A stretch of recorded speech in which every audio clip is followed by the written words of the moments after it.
Bienvenue tout le monde au Franc Jeu Podcast avec moi-même Simon Duranceau-Cloutier. Mon objectif, en apprendre plus sur les autres et devenir une meilleure personne. Je vais discuter avec différents invités de plusieurs milieux et c'est à travers l'échange de connaissances, d'expériences personnelles et de tranches de vie qu'on va en apprendre plus tous ensemble. Ce podcast s'adresse donc à tout le monde qui veut en apprendre plus sur le bien-être de soi et sur l'humain.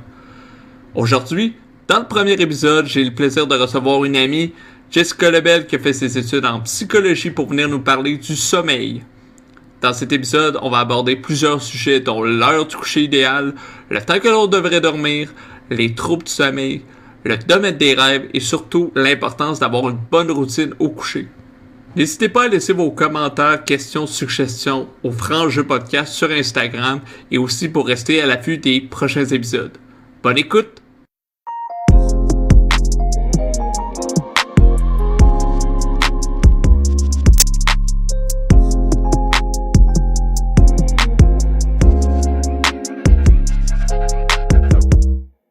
Bonjour Jessica Lebel, comment Salut, ça va? ça va très bien et toi? Ça va super bien. Écoute, je suis Ouais. super content de t'avoir comme première invité à mon podcast, Franc Jeu. Tu sais, on parle de bien-être, puis toi, t'es spécialiste en psychologie. Tu veux-tu te présenter un peu pour ceux qui te connaisseraient pas? Oui, ben moi en fait, si tu dis que je suis spécialiste en psycho, en fait j'ai fait toutes mes études en psychologie. J'ai fait mon bac, ma maîtrise. Le sujet qui m'intéresse le plus, c'est le sommeil. Fait que c'est ça mon dada, c'est vraiment le sommeil, que ça soit le sommeil normal, le sommeil avec des troubles. C'est vraiment ça qui m'a intéressé là, tout le long de mon parcours. Puis au courant de mes études, ben là, j'ai rencontré des personnes, j'ai rencontré des professionnels, puis ça m'a amené à être assistante à la présidente de la Société canadienne de sommeil. Mhm. Cool. Donc ça, c'est c'est un de mes nombreux titres. Je suis aussi professionnelle de recherche, donc ça, c'est ma job principale, professionnelle de recherche. Puis ça, c'est comme le bras droit d'un chercheur. Fait que, OK. les chercheurs à l'université, les chercheurs dans les centres de recherche, ils ont besoin de personnes pour faire rouler le laboratoire, gérer les étudiants, gérer les études. Fait que ça, c'est ça que je fais. Donc, je gère plusieurs laboratoires avec des études scientifiques. Puis, je suis aussi technicienne en chef au Cégep de Sainte-Foy. Donc, je donne des cours, je donne des ateliers, je donne beaucoup de conférences sur le sommeil aussi, vu que c'est mon dada. Mhm. Donc, je donne des conférences sur le sommeil là, à pas mal tous les étudiants qui passent là, en santé ou en sciences sociales. Cool. Puis tu parlais que tu gérais les centres de recherche. Au final, c'est d'être le bras droit, c'est de s'assurer que les recherches vont bon train, etc. Ou tu as les deux mains dans la prise d'échantillons, etc., etc. Euh, Moi, je fais de A à Z toutes les étapes d'une recherche. Donc, dans mon travail, je suis amenée à premièrement faire des demandes de subventions pour avoir Mhm. de l'argent. Donc, pour faire de la recherche, ça prend évidemment Ça de coûte des sous. l'argent. C'est ça. Donc, on va imaginer un projet. Donc, moi et le chercheur, la chercheuse avec qui je travaille, on va s'asseoir, on va imaginer un projet selon notre sujet, selon qu'est-ce qu'on veut faire. On va l'écrire, on va le présenter aux organismes subventionnaires qui vont nous donner de l'argent ou pas. Donc, on est quand même chanceux parce que en psychologie, moi, je travaille en troubles de stress post-traumatique, en agression sexuelle. Donc, ça, c'est toutes des choses qui sont assez importantes. Puis, il faut en parler, puis il faut faire de la recherche là-dessus. Donc, on a de l'argent au laboratoire. Donc, à partir de là, une fois qu'on a notre subvention, ben là, c'est de préparer tous les documents, tu sais, préparer tout qu'est-ce qu'il va falloir faire, engager du monde, de recruter des participants, s'occuper de tout qu'est-ce qui est par rapport aux participants. Puis après ça, la dernière étape de la recherche, ben tu sais, c'est d'analyser les données, faire les analyses statistiques, puis écrire beaucoup d'écriture là, d'articles scientifiques, puis de vulgarisation, donc pour communiquer les résultats. Donc de A à Z, vraiment, moi, mon travail m'amène à toucher à toutes les étapes là, d'une recherche scientifique. C'est vraiment malade. C'est cool. En plus, je sais que tu voyages beaucoup parce que ces recherches-là qui prennent autant de sous, autant de temps, ben, ça te permet de voyager pour le travail, aussi pour le plaisir, là, mais tu sais, ça te permet aussi de présenter ça ailleurs puis de Ouais. comparer. C'est vraiment cool. Puis le sommeil, c'est ton dada, puis je veux dire, Ouais. c'est le truc qui est super, supra important pour tout le monde. Je veux dire, Oui, tu dors un tiers de ta journée quasiment, là. pratiquement, ouais. Fait que tu sais, pratiquement, fait que tu dors quand même beaucoup. Puis, tu sais, parle-nous-en, tu sais, comment tu gères ça, le sommeil, parce que je veux dire, comme on disait un peu avant de commencer, quand tu dors bien, ça va bien, là, tu commences ta journée, hop, du bon pied, puis tout va bien. Mais tu sais, quand tu as de la difficulté à dormir pour X, Y raison, ça affecte beaucoup de choses, Ouais, comme c'est l'activité physique, quand on etc. dort pas qu'on se rend compte à quel point c'est C'est important de important, dormir. ouais, exactement.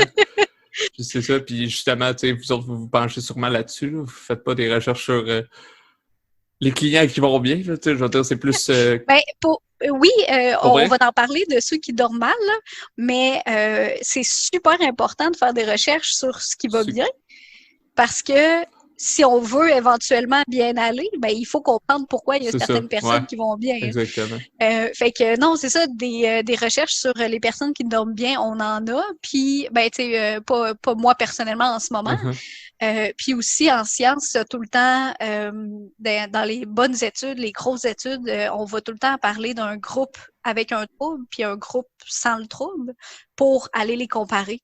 Fait que personnes qui dorment bien, j'en vois quand même, là. On va quand... Ça Je doit vois être... pas juste du monde qui dorment pas bien. Ça, c'est cool, puis c'est sûr, parce qu'on sait tous les bons effets. Quand tu dors bien, t'as une bonne nuit de sommeil, t'es up la vie, t'es capable de faire tes activités physiques, ton travail, d'être concentré, la concentration, mais justement, quand tu dors pas bien, dans les recherches que tu as faites, toi, comment ça affecte justement tout ce qui est activité physique, le mental, la nutrition, le travail, les relations interpersonnelles? Ouais, c'est ça. Ben, tu sais, quand on dort pas, toutes toutes les sphères sont affectées, là. T'es as pas mal nommé, là. Mhm. Quand on dort pas, puis là, tu sais, je veux pas dire faire une nuit blanche à un moment donné parce que de la construction dehors, mettons, là. Tu sais, quand Ouais. on dort pas vraiment de manière chronique, puis encore une fois, ça, c'est seulement, tu sais, peut-être dormir 5 heures, 6 heures, alors qu'on aurait besoin de 7. Tu sais, ça n'en prend pas beaucoup avant de parler d'une privation de sommeil. Fait que dès qu'on a un peu de la misère à dormir sur plusieurs jours, plusieurs semaines, mais à partir de là, on va avoir vraiment des conséquences dans pas mal toutes les sphères de la vie. Fait que, tu sais, si on part d'en haut, là, la tête, c'est juste la concentration, l'attention, c'est vraiment, vraiment difficile quand on n'a pas dormi. Que ce soit parce qu'on a passé une nuit blanche ou parce que ça fait plusieurs jours, plusieurs semaines qu'on dort pas assez. C'est vraiment difficile à se concentrer, difficile à être attentif à quelque chose. Puis, tu sais, si on a, par exemple, un étudiant ou si on a un travail un peu cognitif, qu'on a besoin de notre cerveau, mais tu sais, ça va être vraiment facile de se faire distraire. Fait qu'on va être distrait par beaucoup de choses parce que le cerveau, tu sais, il est comme pas tout là quand on a une perte de sommeil. Donc, c'est plus difficile à être concentré, puis c'est vraiment plus facile à se laisser distraire par C'est ça, partir dans ses pensées, puis n'importe quoi. Ouais, que ce c'est ça. soit positif ou négatif, ou juste ton ami est dans la lune, c'est comme, qu'est-ce qui se passe? Ah, j'ai pas tant dormi hier, fait que, tu sais, ça peut avoir des impacts directement sur justement toutes les sphères de la Mhm. vie. Puis justement, là, t'as dit, on part de la tête, fait que là, on descend. Ouais. La prochaine étape. Parce que tout dans notre corps est affecté. Fait que, tu sais, le cœur est beaucoup, beaucoup affecté. Il y a extrêmement beaucoup de liens entre le manque de sommeil puis les maladies cardiovasculaires. Parce que, tu sais, quand on dort pas ou quand on dort pas assez, la patate à pompe, là. Donc, le cœur peut avoir beaucoup de misère. Puis, il y a certains troubles du sommeil, comme l'apnée du sommeil, par exemple, qui est de pas être capable de respirer comme il faut pendant la nuit. Ben, tu sais, si on a un arrêt respiratoire de quelques secondes à une minute, ben, le cœur, il essaye de nous repomper. Ça peut avoir beaucoup d'impact là, sur la santé cardiovasculaire. Fait que, tu sais, là, on a parlé d'attention, on a parlé de santé cardiovasculaire, tu sais, tout ce qui est plus santé physique va être affecté aussi. Tu sais, quand on dort pas, premièrement, on a pas l'énergie de se faire de la nourriture à la maison, un petit saut de tofu avec plein de légumes, hein, la poutine est facile à aller chercher. Elle est facile à aller chercher ta commande, puis elle arrive en plus, puis surtout, tu sais, la nourriture, c'est deuxième source d'énergie, fait que si t'as pas l'énergie de donner de l'énergie, ça va déjà pas bien, là. C'est ça, exactement. Fait que tout ce qui est la nutrition est vraiment, vraiment beaucoup affecté. Comme j'ai dit, tu n'as pas l'énergie de te faire de la bonne bouffe.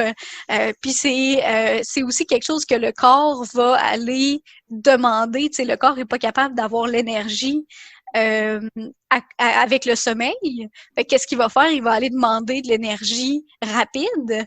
Puis l'énergie rapide dans la bouffe, c'est quoi? C'est le gras puis le sucre. Est-ce que c'est cause à effet direct, là, dans le sens, il va te donner le goût de manger de la junk? Ça a été prouvé, ça? Ben, c'est...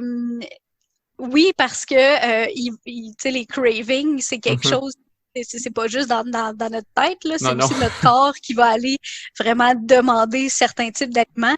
Puis c'est à ce moment-là, quand on n'a pas d'énergie, que le corps va aller nous envoyer des signaux pour vraiment nous dire, là, j'ai besoin d'énergie rapide, fait qu'on va aller manger du gras puis du sucré. Puis aussi les hormones, tu sais, il y a des hormones pour aller réguler, tu sais, notre faim, notre satiété, tout ça. La leptine puis la gréline, puis toutes ces hormones-là vont être déréglées quand on dort pas. Okay. Donc, on va avoir tendance à avoir plus faim.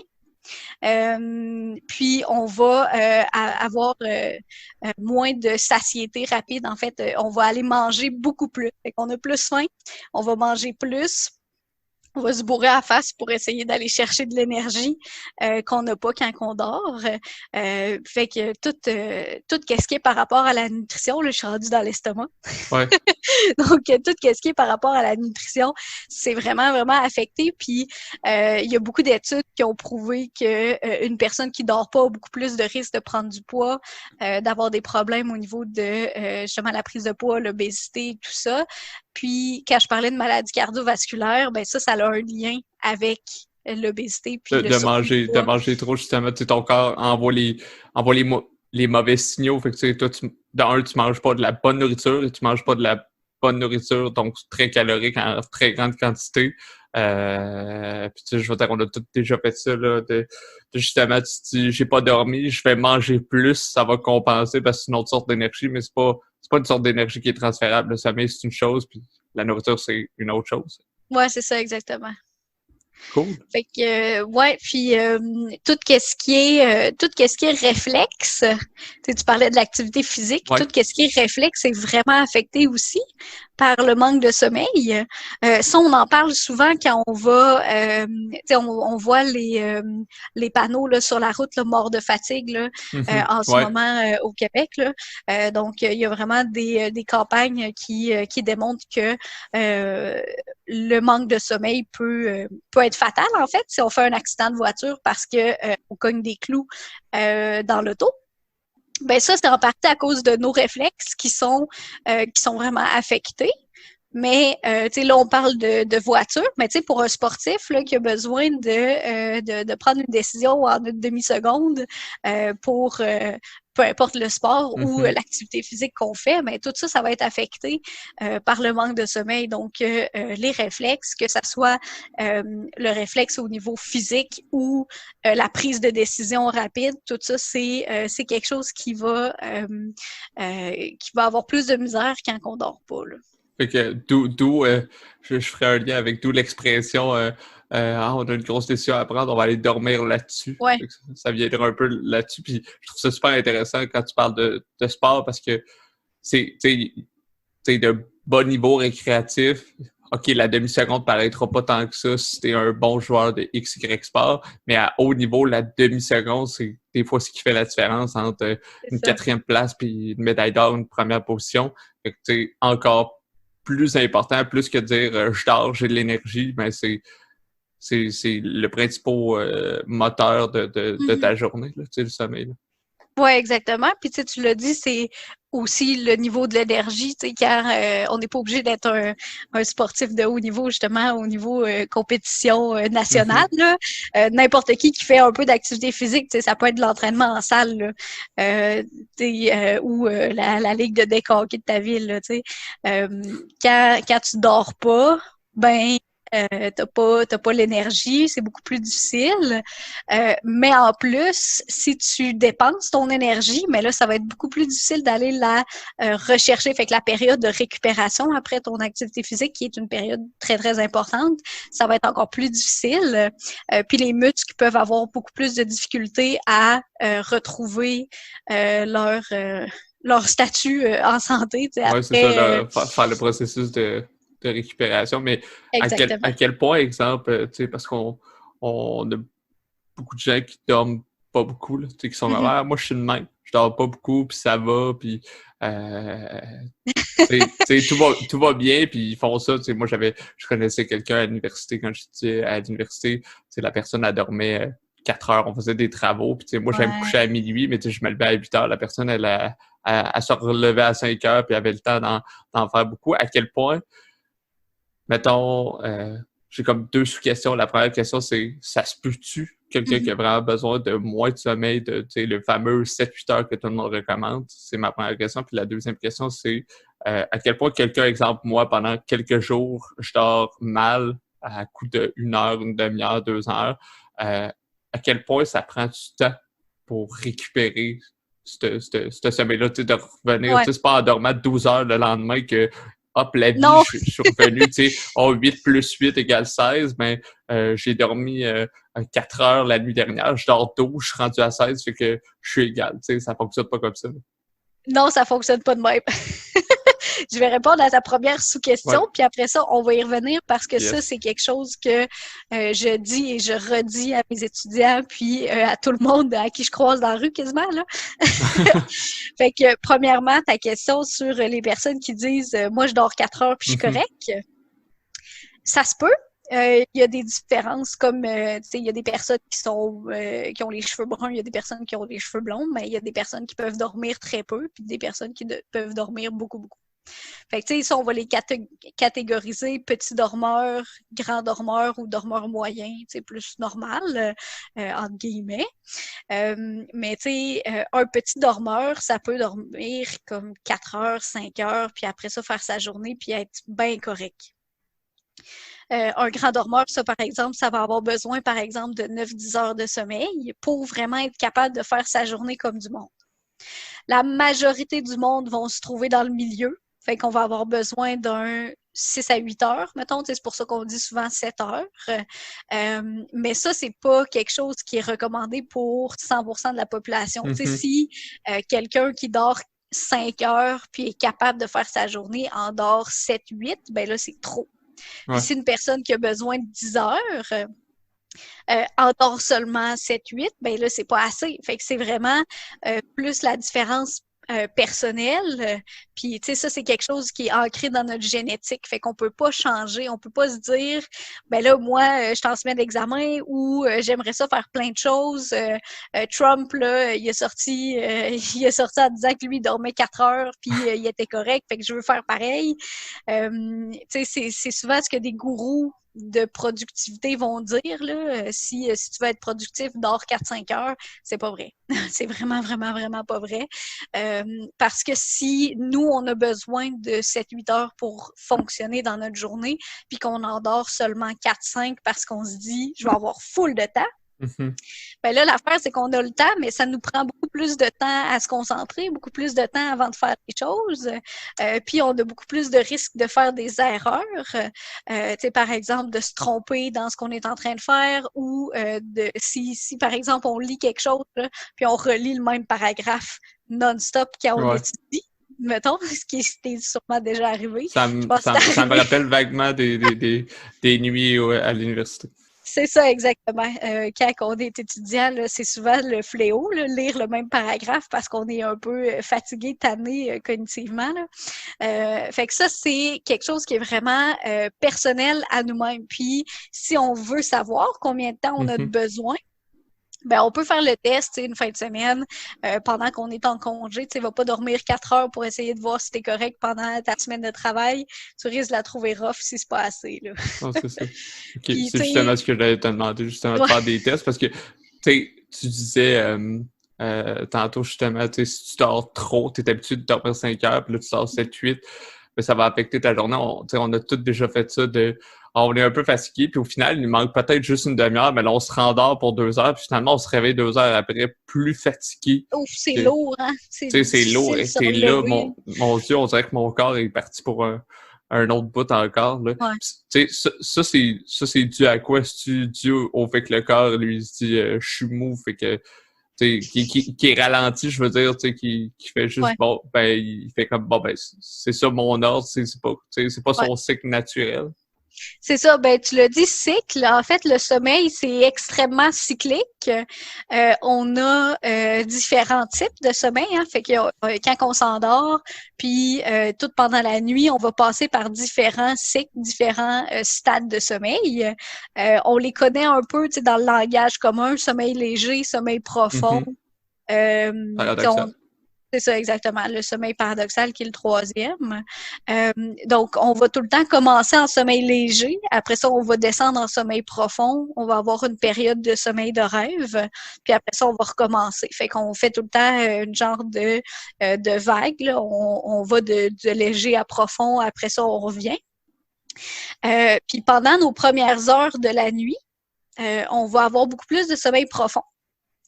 Puis le sommeil profond, c'est lui que c'est comme impossible de nous réveiller pendant qu'on dort Mhm. profondément. C'est là où que le corps il bouge pas beaucoup, tu sais, le corps est vraiment vraiment relax. Puis pendant le sommeil léger, on l'est pas mal moins. Donc tu sais, les noms le disent, le sommeil léger, on dort pas mal Non, moins c'est ça. profondément. Fait que pendant les dernières heures de la nuit, on va surtout avoir du sommeil léger puis paradoxal.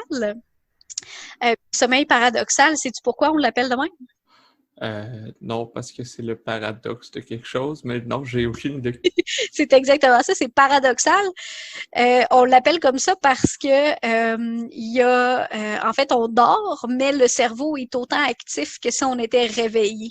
Puis c'est OK. pour ça qu'il y a des rêves, c'est pour ça qu'on est capable d'imaginer des choses, de voir des images, d'entendre des sons. C'est parce que le cerveau, il est vraiment, vraiment réveillé. Fait que la différence entre le sommeil et l'éveil quand on est en sommeil paradoxal est très minime. Fait que ça, quand on en a à la fin de la nuit, du sommeil léger, du sommeil paradoxal, mais le cerveau, le corps, il est déjà en train de rouler pas mal à pleine capacité. On récupère évidemment, mais si on se réveille à partir de ces périodes de sommeil-là, c'est vraiment facile. T'sais, on se réveille, c'est correct, ça nous prend quelques minutes, puis après ça, on est correct pour faire notre journée. Sauf que si tu dors, tu sais, tes 4 premières heures que là, tu es en sommeil profond. Puis là, tu dors tes 4 dernières heures, tes 3-4 que là, tu es en sommeil léger, sommeil paradoxal. Puis tu as décidé, toi, qu'en fin de semaine, tu dormais parce que tu n'as pas beaucoup dormi cette semaine. Tu avais une grosse semaine où tu as dormi comme 5-6 heures. Puis là, tu veux récupérer ton sommeil, puis tu endors 12. Ben là, ce que tu vas dire à ton corps, c'est « Hey, tu as encore une opportunité de dormir. Je me réveille pas tout de suite. » Fait que le corps, lui, en profite parce qu'il aime ça, le sommeil profond. Fait qu'il va retourner dans le sommeil profond que normalement, on n'a pas en fin de nuit. Puis c'est pour ça que quand on dort vraiment beaucoup, qu'on se laisse dormir des 10-12 heures, puis que c'est pas nécessaire, ben c'est là qu'on va se réveiller, puis que c'est vraiment lourd. Là. Tu sais, c'est un peu comme l'équivalent de faire une sieste sur le divan pendant 2 heures, là, que là, tu te réveilles, puis tu sais pas t'es où, tu sais pas t'es qui, Mhm. t'es pas capable de bouger. Ben ça, c'est parce que tu te réveilles d'un sommeil profond, Enfin, puis c'est extrêmement difficile de s'en sortir si tu n'as pas une période de sommeil léger ou sommeil paradoxal pour faire le pont. Fait que si tu passes de sommeil profond à éveil, ben là, c'est là que tu es confus, puis c'est lourd, puis ça te tente pas, puis tu veux pas bouger. c'est parfait. C'est vraiment ça qui fait le lien parce que, tu sais, ça, justement, la sieste que tu t'installes un peu trop confortablement, là. Tu sais, t'es comme, j'ai Ouais. juste besoin tu sais, de pas grand temps, puis c'est ça qui est le plus efficace, c'est ça qui est le plus tannant pour nous autres, parce que nous autres, on aime ça dormir, puis notre corps Mm-hmm. aussi nous le dit. Mais, tu sais, c'est ça qui fait que, justement, tu te réveilles tout dur parce que tu sors du sommeil profond. Super intéressant. Puis là-dessus, là, c'est sur le la sieste, là. Tu sais, Ouais. le temps, là, on a le fameux range du 20 minutes, là. Tu sais, moi, il faut que je me mette une alarme parce que sinon, justement, si je pars, je sais que je vais me réveiller Ouais. tout mou, tout dur, ça va être difficile. Mais ça sort d'où, cette 20 minutes-là? Puis, si tu verrais, si tu 20 minutes. C'est vrai que c'est 20 minutes. Tu peux aller jusqu'à 30, 40 si tu en as vraiment besoin. Mm-hmm. Mais le power nap, là, 20-25 minutes, c'est vraiment ce qui est recommandé. Tu sais, quand je te parlais qu'on passe on passe un certain moment en sommeil léger, après ça, on tombe en sommeil profond, puis après ça, on a notre sommeil paradoxal. Ça, ce qu'on appelle un cycle de sommeil, donc passer par toutes ces étapes-là, ça dure à peu près 1 heure et demie. OK. Fait qu'en général, après 1 heure et demie de sommeil, ben là, on revient à notre sommeil léger, puis on va redescendre. Évidemment, la proportion dans l'heure et demie, comme j'ai dit, au début de la nuit, c'est beaucoup de sommeil profond, puis en fin de nuit, c'est beaucoup plus de sommeil léger. Mais quand on fait une sieste, on va faire le même pattern. Fait que si tu fais une sieste, une demi-heure, 40 minutes max, tu es en sommeil léger. Puis après ça, si tu dépasses, tu vas tomber en sommeil profond. Fait que si tu fais une sieste d'1 heure ou de 2 heures, ben là, tu as passé par ton cycle, puis tu es rendu en sommeil profond. Puis c'est pour ça que quand tu te réveilles, tu es autant fatigué, puis autant amorphe. Fait que la sieste, le power nap de 20-30 minutes, c'est pour avoir seulement du sommeil léger, pour t'assurer que tu tombes pas en sommeil profond. Puis ça, c'est 2 raisons. Parce que justement, quand tu te réveilles en sommeil profond, ben là, c'est lourd, c'est difficile. Mais aussi, si tu te claques un cycle de sommeil, tu sais, 1 heure, 2 heures, souvent, ces siestes-là, ça va être à comme 4-5 heures quand tu arrives de travailler, puis là, t'es comme là, il faut que je prenne un break. Ben, ces longues siestes-là, ça va aller gruger sur ta nuit parce que le corps, il est vraiment régulé. C'est comme une balance. Fait que, tu sais, si t'en mets un petit peu trop d'un bord, ben, t'en auras plus de l'autre bord. Ouais. Fait que si tu dors pendant l'après-midi, ben, ton corps, il va vraiment avoir récupéré. Puis c'est là qu'il va se dire, ben là, je peux faire encore une bonne dizaine d'heures sans dormir. Puis c'est là qu'on va avoir de la misère à s'endormir le soir. Puis là, tu viens de te pogner dans un cercle vicieux. Parce que si tu as fait une sieste, puis là, tu t'endors pas, le lendemain, il faut que tu te lèves quand même à une certaine heure parce qu'on travaille, on va à l'école, puis tout ça. Puis là, tu auras besoin de faire une sieste. Tu viens vraiment de te pogner dans des mauvaises habitudes là, du côté de la sieste. Fait que justement, là, tu parlais d'habitude, justement, instaurer la routine là, de sommeil.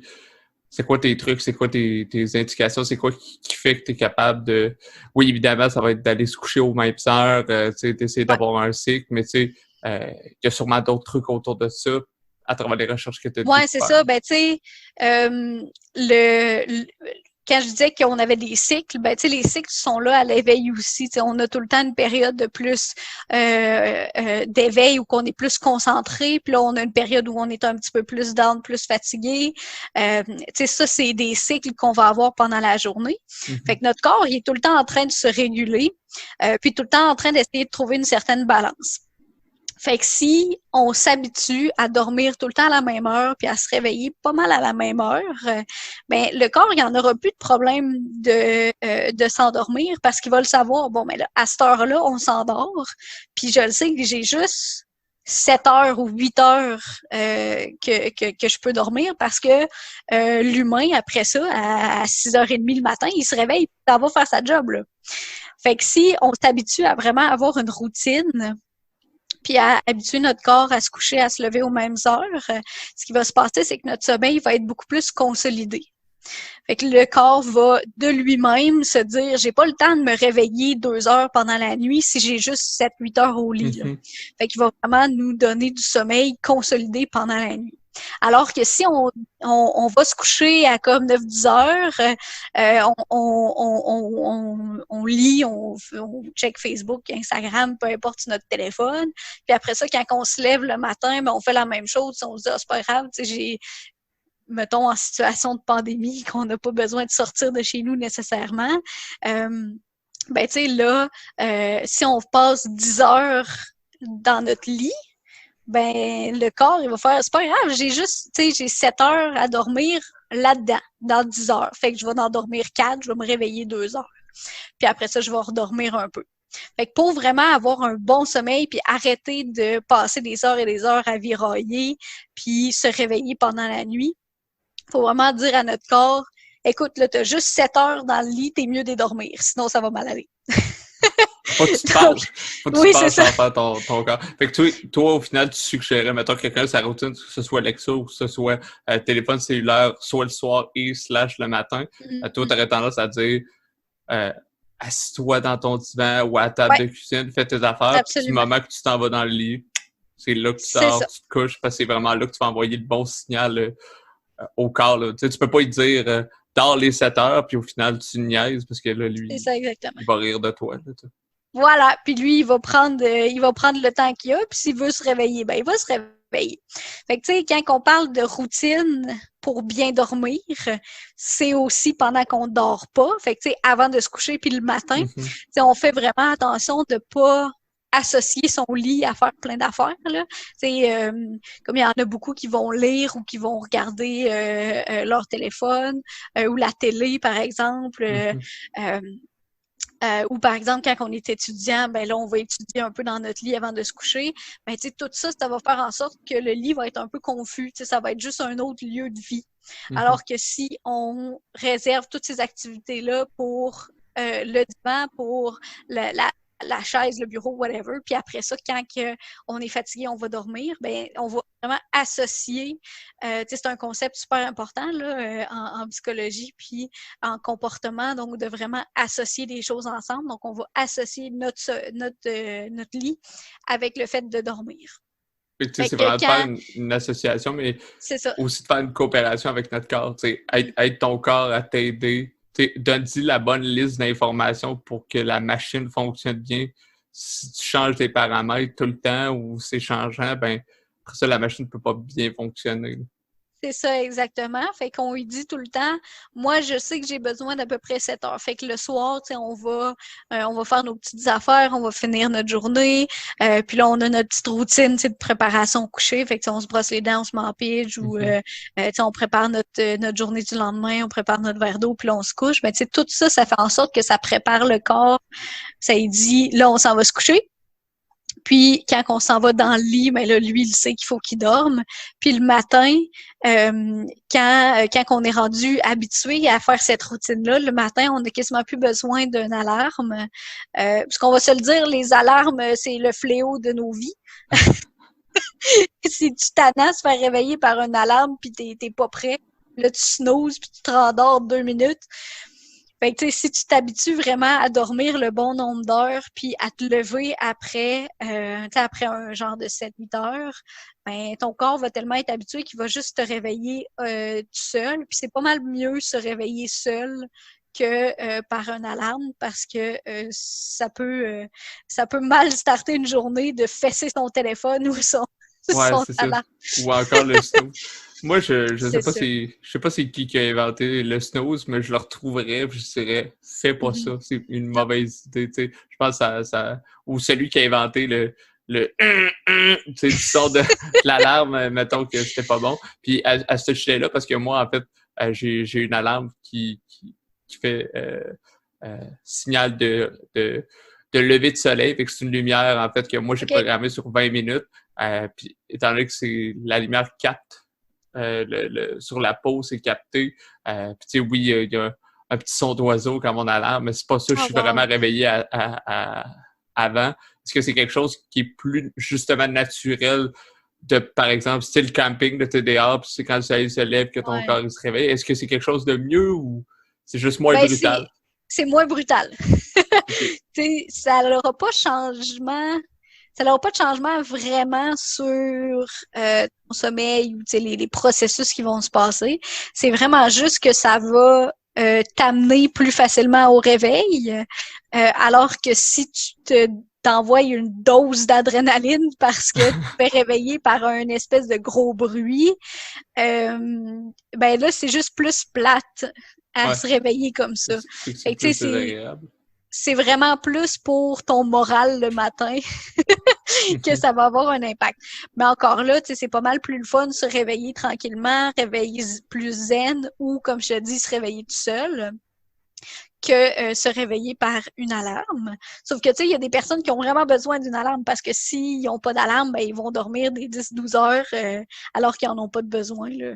Fait que, tu sais, effectivement, une alarme qui est comme ça, qui est plus lumineuse, parce que, tu sais, la lumière, c'est très, très important pour notre cycle de sommeil puis d'éveil. Fait que d'avoir vraiment de la lumière le matin, c'est quelque chose qui est vraiment important pour se réveiller cognitivement. Là. C'est souvent ce qu'on va dire là, aux personnes qui ont de la misère à se réveiller, tu sais, quand c'est lourd, puis plus de misère à commencer sa journée. C'est t'ouvres les rideaux, tu regardes dehors, au pire, tu regardes dans ta fenêtre quelques minutes, mais tu sais, juste de faire en sorte d'aller chercher de la lumière, ça va nous réveiller beaucoup.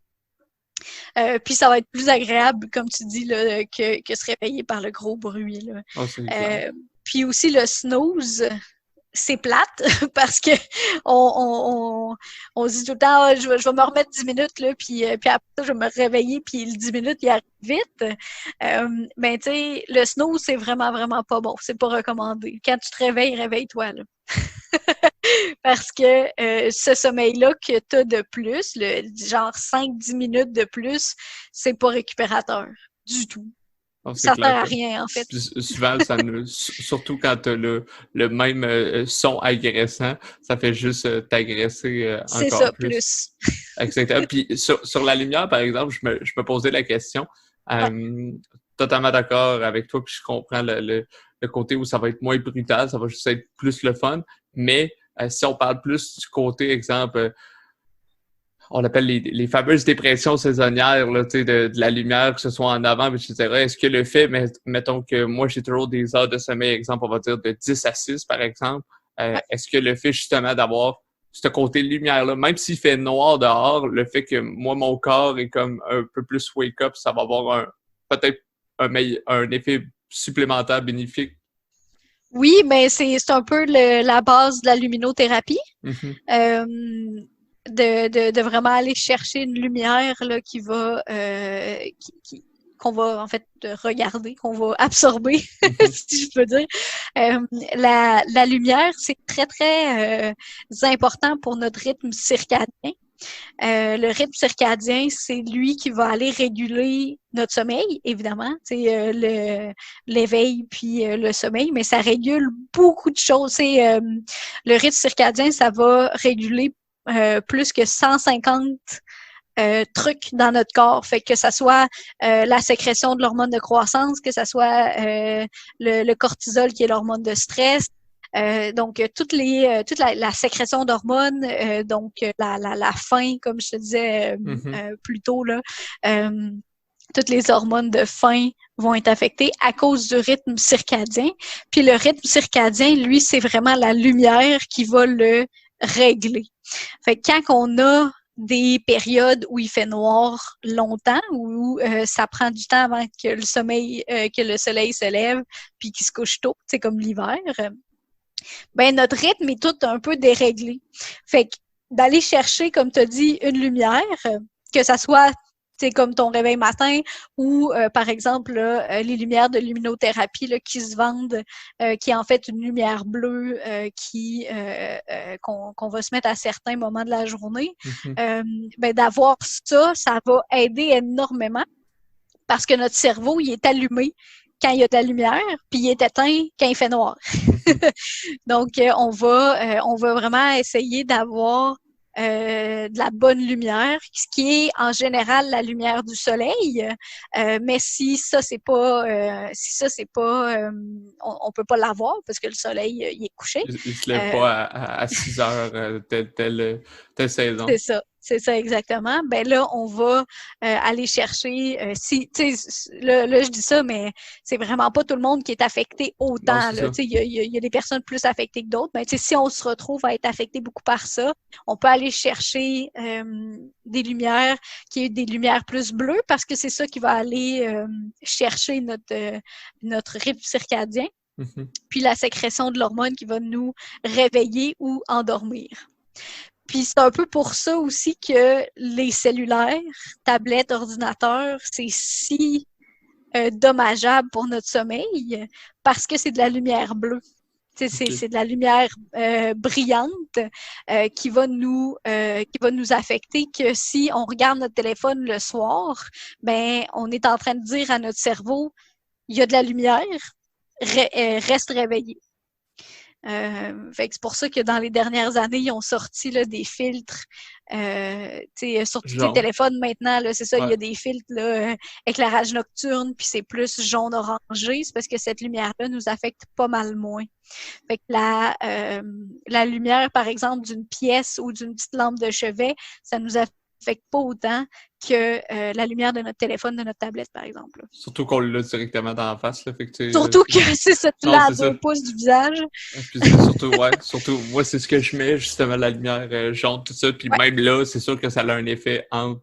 Fait que c'est sûr que si tu peux pas t'en empêcher, t'es mieux de mettre une lumière jaune, mais si par exemple, tu peux prendre l'habitude de faire tout ce que tu as à faire, puis quand tu vas dans le lit, c'est pour dormir. C'est ça, il faut que tu priorises. Ouais. Cool. Moi, j'avais une couple de... Il y a beaucoup de croyances, il y a beaucoup de mythes dans le sommeil. Il y en a tellement. J'en ai sorti 3.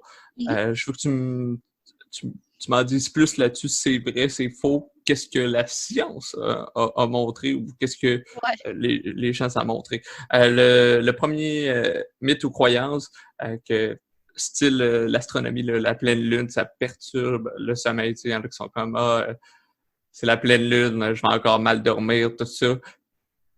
Toi, qu'est-ce que t'en penses de ça? Oh, t'es allé la chercher loin, elle! Une petite colle. La pleine lune, en fait, j'ai pas lu d'études là-dessus parce que des études sur la pleine lune, c'est rare. Ouais, j'avoue. C'est rare que des études scientifiques vont aller chercher les croyances plus ésotériques comme ça. Ouais. L'affaire qui peut arriver, c'est premièrement, la lumière un petit peu plus importante qu'il y a la nuit quand c'est la pleine lune. Fait que oui, si ça fait plus de lumière dans notre chambre, ça se peut qu'on ait plus de misère à dormir. Par contre, selon moi, c'est beaucoup plus les attentes qui sont faites par rapport à ça. Parce que si, comme tu dis, on se dit, ah ben là, c'est ça, je vais mal dormir parce que c'est la pleine lune, ben il y a des bonnes chances que tu dormes pas. Puis ça, c'est vrai pour la pleine lune, mais c'est vrai pour n'importe quoi aussi. T'sais, si tu te dis, ah, là, j'ai une grosse journée demain, j'ai une présentation super stressante, je vais rencontrer mon boss, c'est sûr que je dormirai pas à soir. Tu dormiras pas. C'est sûr, parce que t'occupes ton cerveau à la réflexion, ou sinon, comme on disait tantôt, c'est de faire de la coopération. En fait, comme tu disais, parce que moi, je faisais juste répéter tes dires, mais comme tu disais, c'est vraiment la coopération avec son corps, puis justement, si tu y envoies un mauvais message de, justement, tu sais, de « Hey, c'est la pleine lune » ou mon char est parqué d'avant plutôt de reculons », ben quand il est parqué de reculons, je dors moins bien, ben c'est sûr, à un moment donné, ton cerveau va y croire, là, puis justement, il va agir en fonction de ça. Là. Ouais. Puis, tu sais, ça, c'est des croyances qu'on va avoir sur notre sommeil. Tu sais, là, tu parles de pleine lune, mais tu sais, de pas être capable de dormir, par exemple. Ben, ça, c'est ce qu'on va aller travailler beaucoup quand on a de la difficulté à dormir, parce que ces croyances-là vont être ancrées en nous. Puis, tu sais, on va dire, là, j'ai pas été capable de faire ma journée ou, par exemple, je serais pas capable de m'endormir à soir, mais demain, je serais pas capable de faire ma journée. Puis après ça, je vais passer une mauvaise semaine. Puis, tu sais, tout ça, c'est le petit hamster qui roule, puis qui s'arrête jamais. Puis quand ton hamster, il s'arrête jamais, ben tu dors mal. Fait que ça, c'est des choses qu'on va vraiment aller travailler chez les personnes qui ont de la difficulté de sommeil, parce que ces croyances-là, on les intègre, puis on les croit beaucoup. Tu sais, là, comme ton exemple, c'est la pleine lune, mais tu sais, juste de se dire que je dormirai pas à soir à cause de XY, ben ça va faire en sorte que c'est un peu une prophétie qui s'auto répète. Là. Fait que, c'est ça.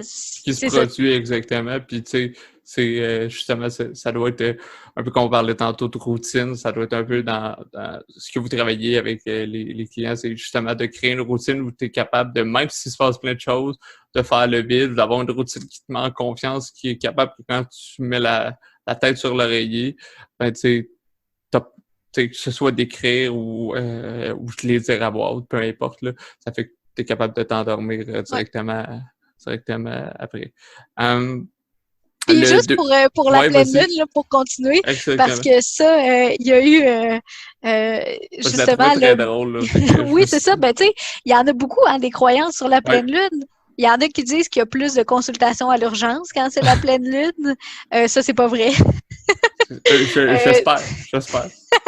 Fait que non, c'est ça, il y a énormément. Puis tu sais, c'est juste parce que c'est un peu dans notre imaginaire commun, tu sais, de se dire, ah, c'est un peu comme au Moyen-Âge, on pensait que c'était les loups-garous, là, tu sais. Fait que non, les croyances avec la pleine lune. Non plus. Non. Écoute, je suis pas une experte en loups-garous, mais j'aurais tendance à dire que je me prends en note. Mais ouais, non, c'est ça. Puis je veux dire, sur n'importe quoi, là, tu sais, il y en a que c'est ça. C'est la pleine lune, il y en a, c'est des routines, tu sais, ceux qui ont des tics, etc., qui ont besoin de faire certaines choses dans tel ordre, sinon il y a un feeling de pas bien se sentir, puis tout ça. Mais je t'ai posé parce que je la trouvais, j'étais comme, me semble la réponse est évidente, mais je me suis dit, peut-être que la question a déjà été posée scientifiquement, puis ça, je trouvais pas d'informations là-dessus. Écoute, je pense vraiment pas qu'il y a eu des études scientifiques là-dessus. Non, je serais surpris. Je pense que quand il y a des sous à mettre, on va mettre sur de quoi peut-être qui va avoir un petit peu plus de succès, ou en tout cas qui est vraiment pas connu.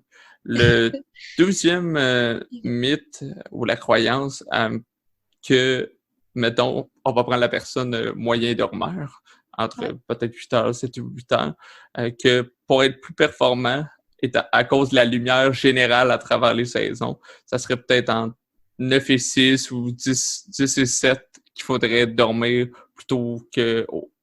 Est-ce que 8 heures, c'est 8 heures ou il y a vraiment comme un range d'heures la nuit, évidemment, mais tu sais, il y en a qui se couchent à 8 comme il y en a qui se couchent à minuit. Tu sais, y a-tu un range d'heures où tu dors mieux ou c'est vraiment un peu comme t'expliquais tantôt, à cause de la lumière? Tu sais, c'est vraiment juste ça.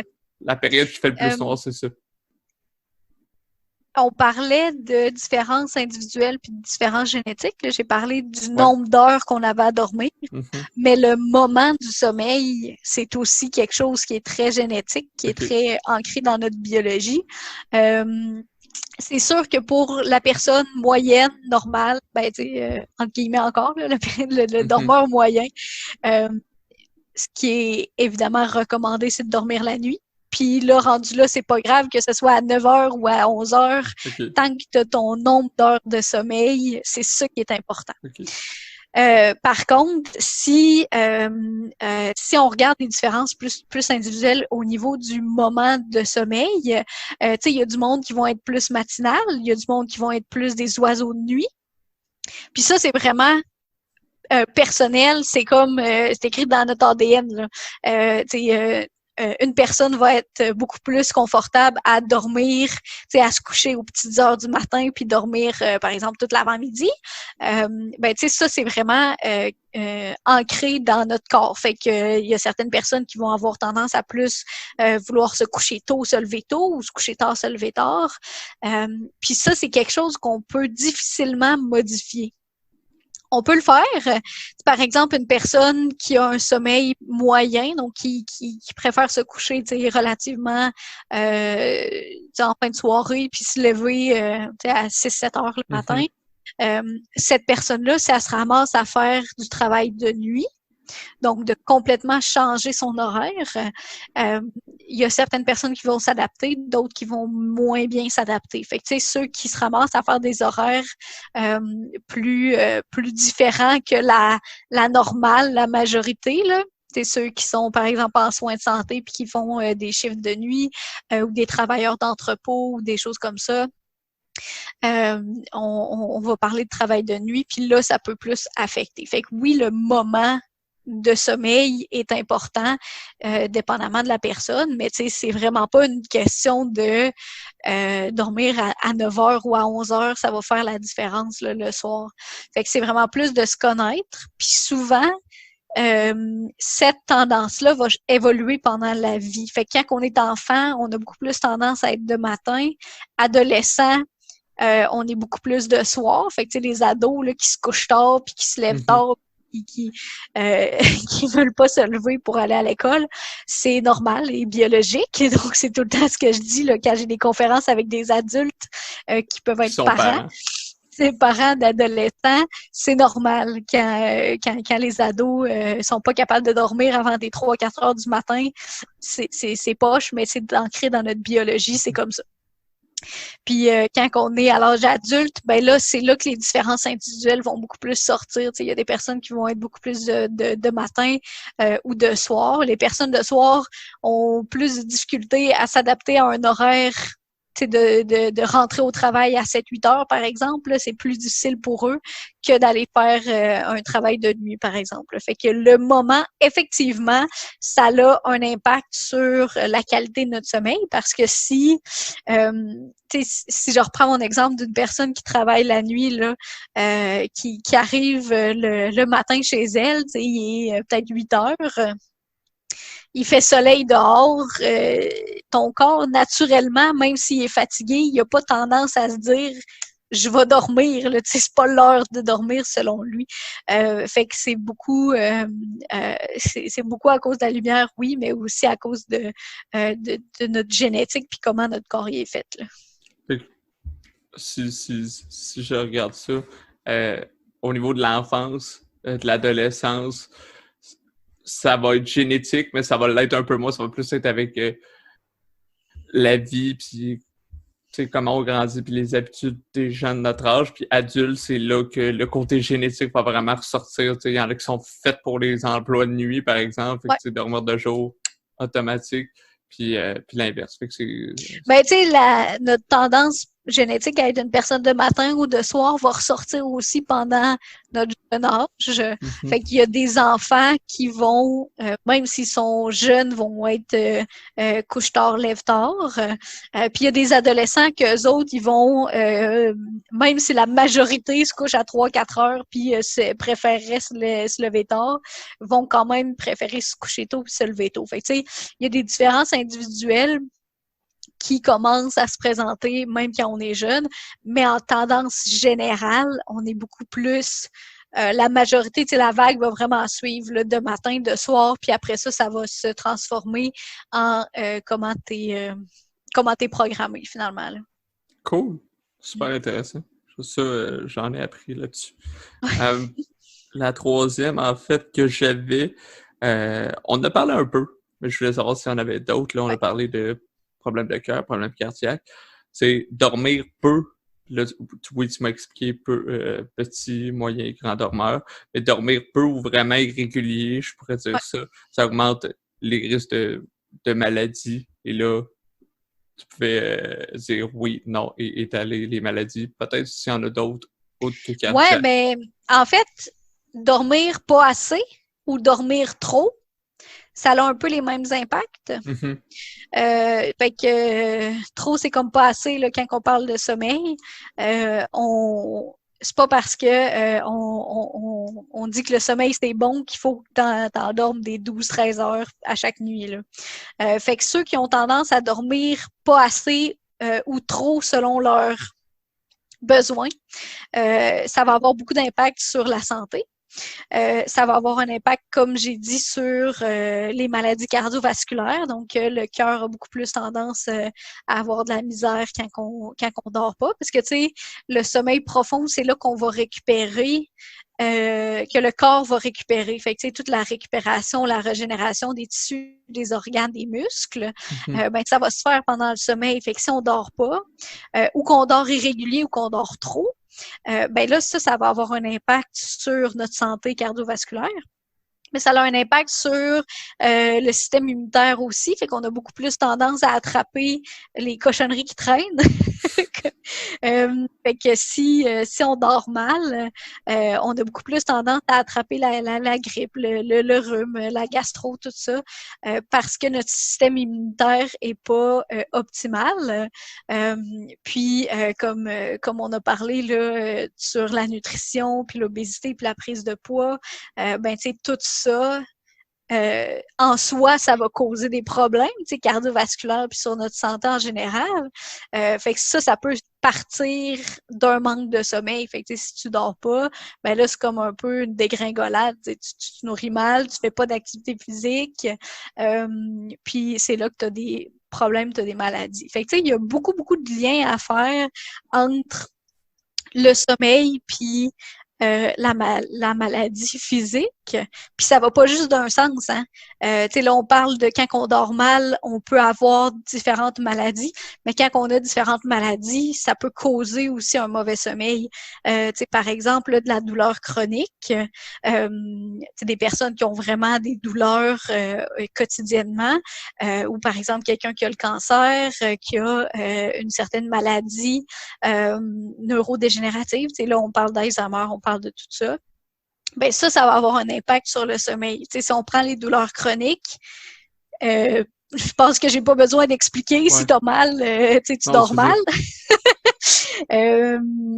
Donc, les personnes qui ont, c'est ça, des douleurs quotidiennes, ça va être très difficile de trouver une position confortable pour s'endormir. Ou, tu sais, si pendant la nuit, là, on bouge, ben, on va se réveiller, essayer de trouver une position. Puis là, ben, tu sais, vu qu'on s'est réveillé, ben, ça va prendre du temps encore de se rendormir.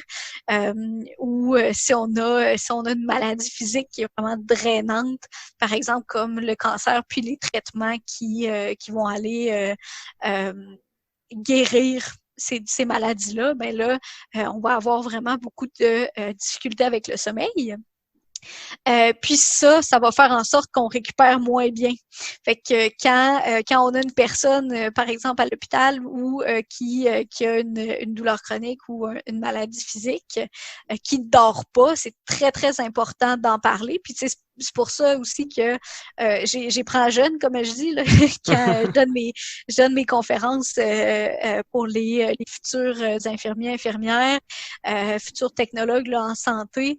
Ben, tu sais, je leur dis tout le temps, tu sais, on a beau offrir les meilleurs traitements, si la personne ne dort pas, elle récupère pas, ben, elle sera pas capable de récupérer. Puis ça va être un peu du traitement dans le beurre. Bon, là, c'est pas 100% dans le beurre, mais quand même, une personne qui dort bien.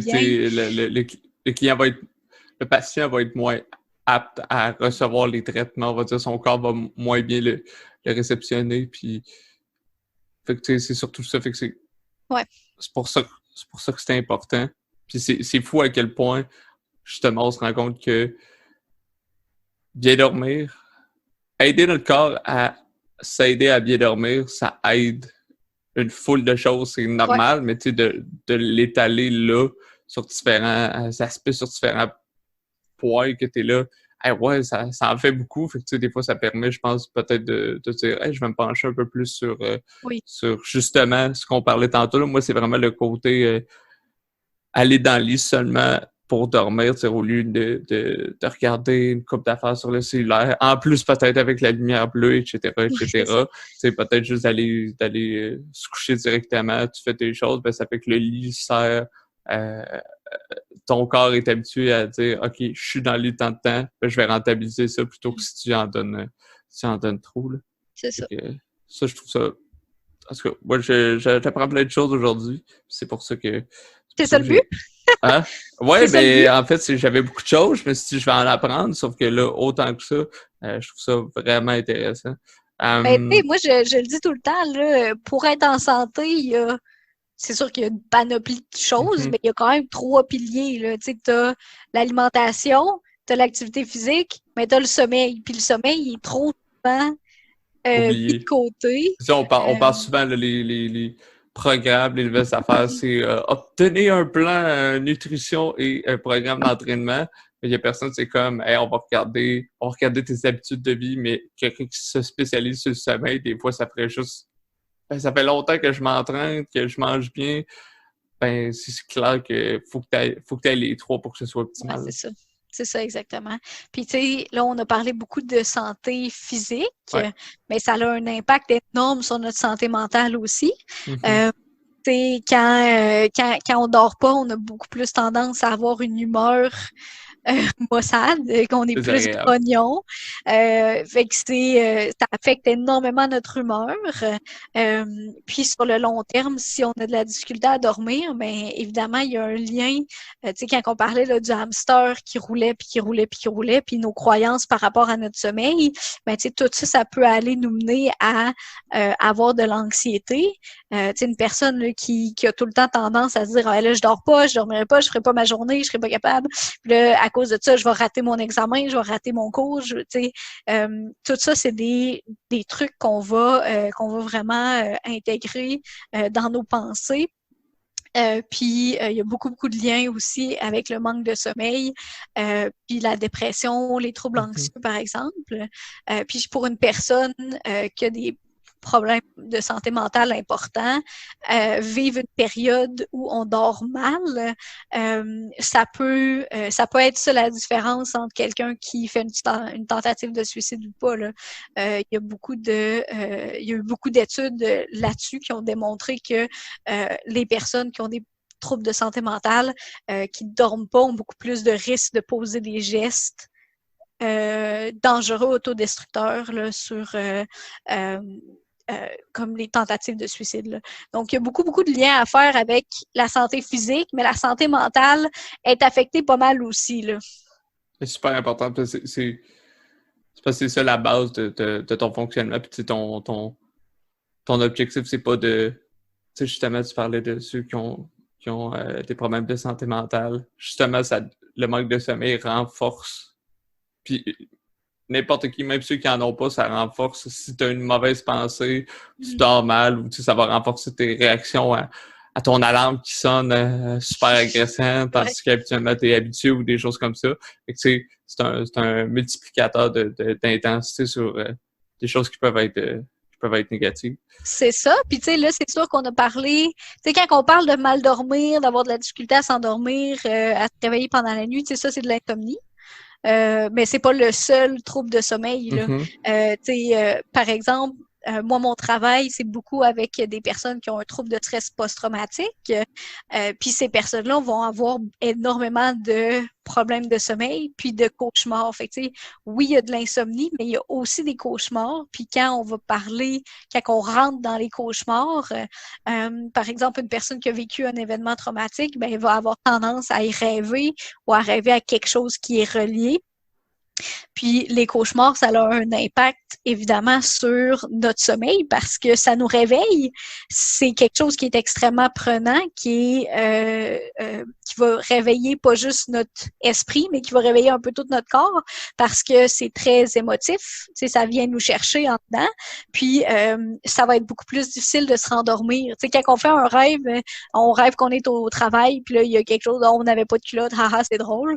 Mais tu sais, on va se rendormir assez rapidement. Mm-hmm. Sauf que si on fait un cauchemar, qu'on est pourchassé ou que notre vie est en danger ou qu'on revit un événement traumatique qu'on a vécu, mais on va se réveiller, on va avoir le cœur qui pompe, peut-être on va suer, puis ça va être beaucoup plus difficile de se rendormir.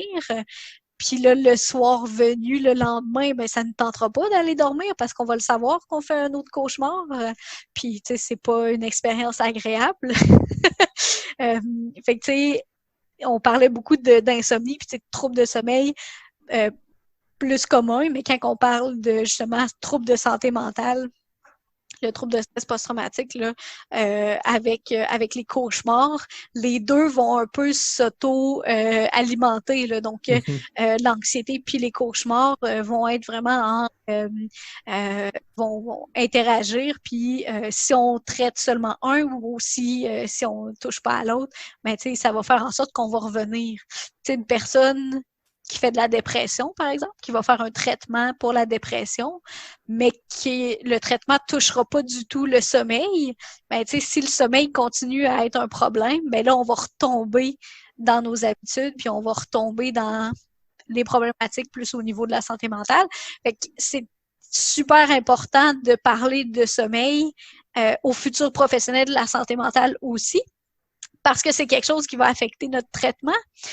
Si une personne se présente devant nous, par exemple en tant que psychologue avec de l'anxiété, c'est super important d'aller voir s'ils dorment bien. S'ils dorment pas bien, mais on a beau traiter l'anxiété, ça va revenir si la personne a continué à mal dormir. Là.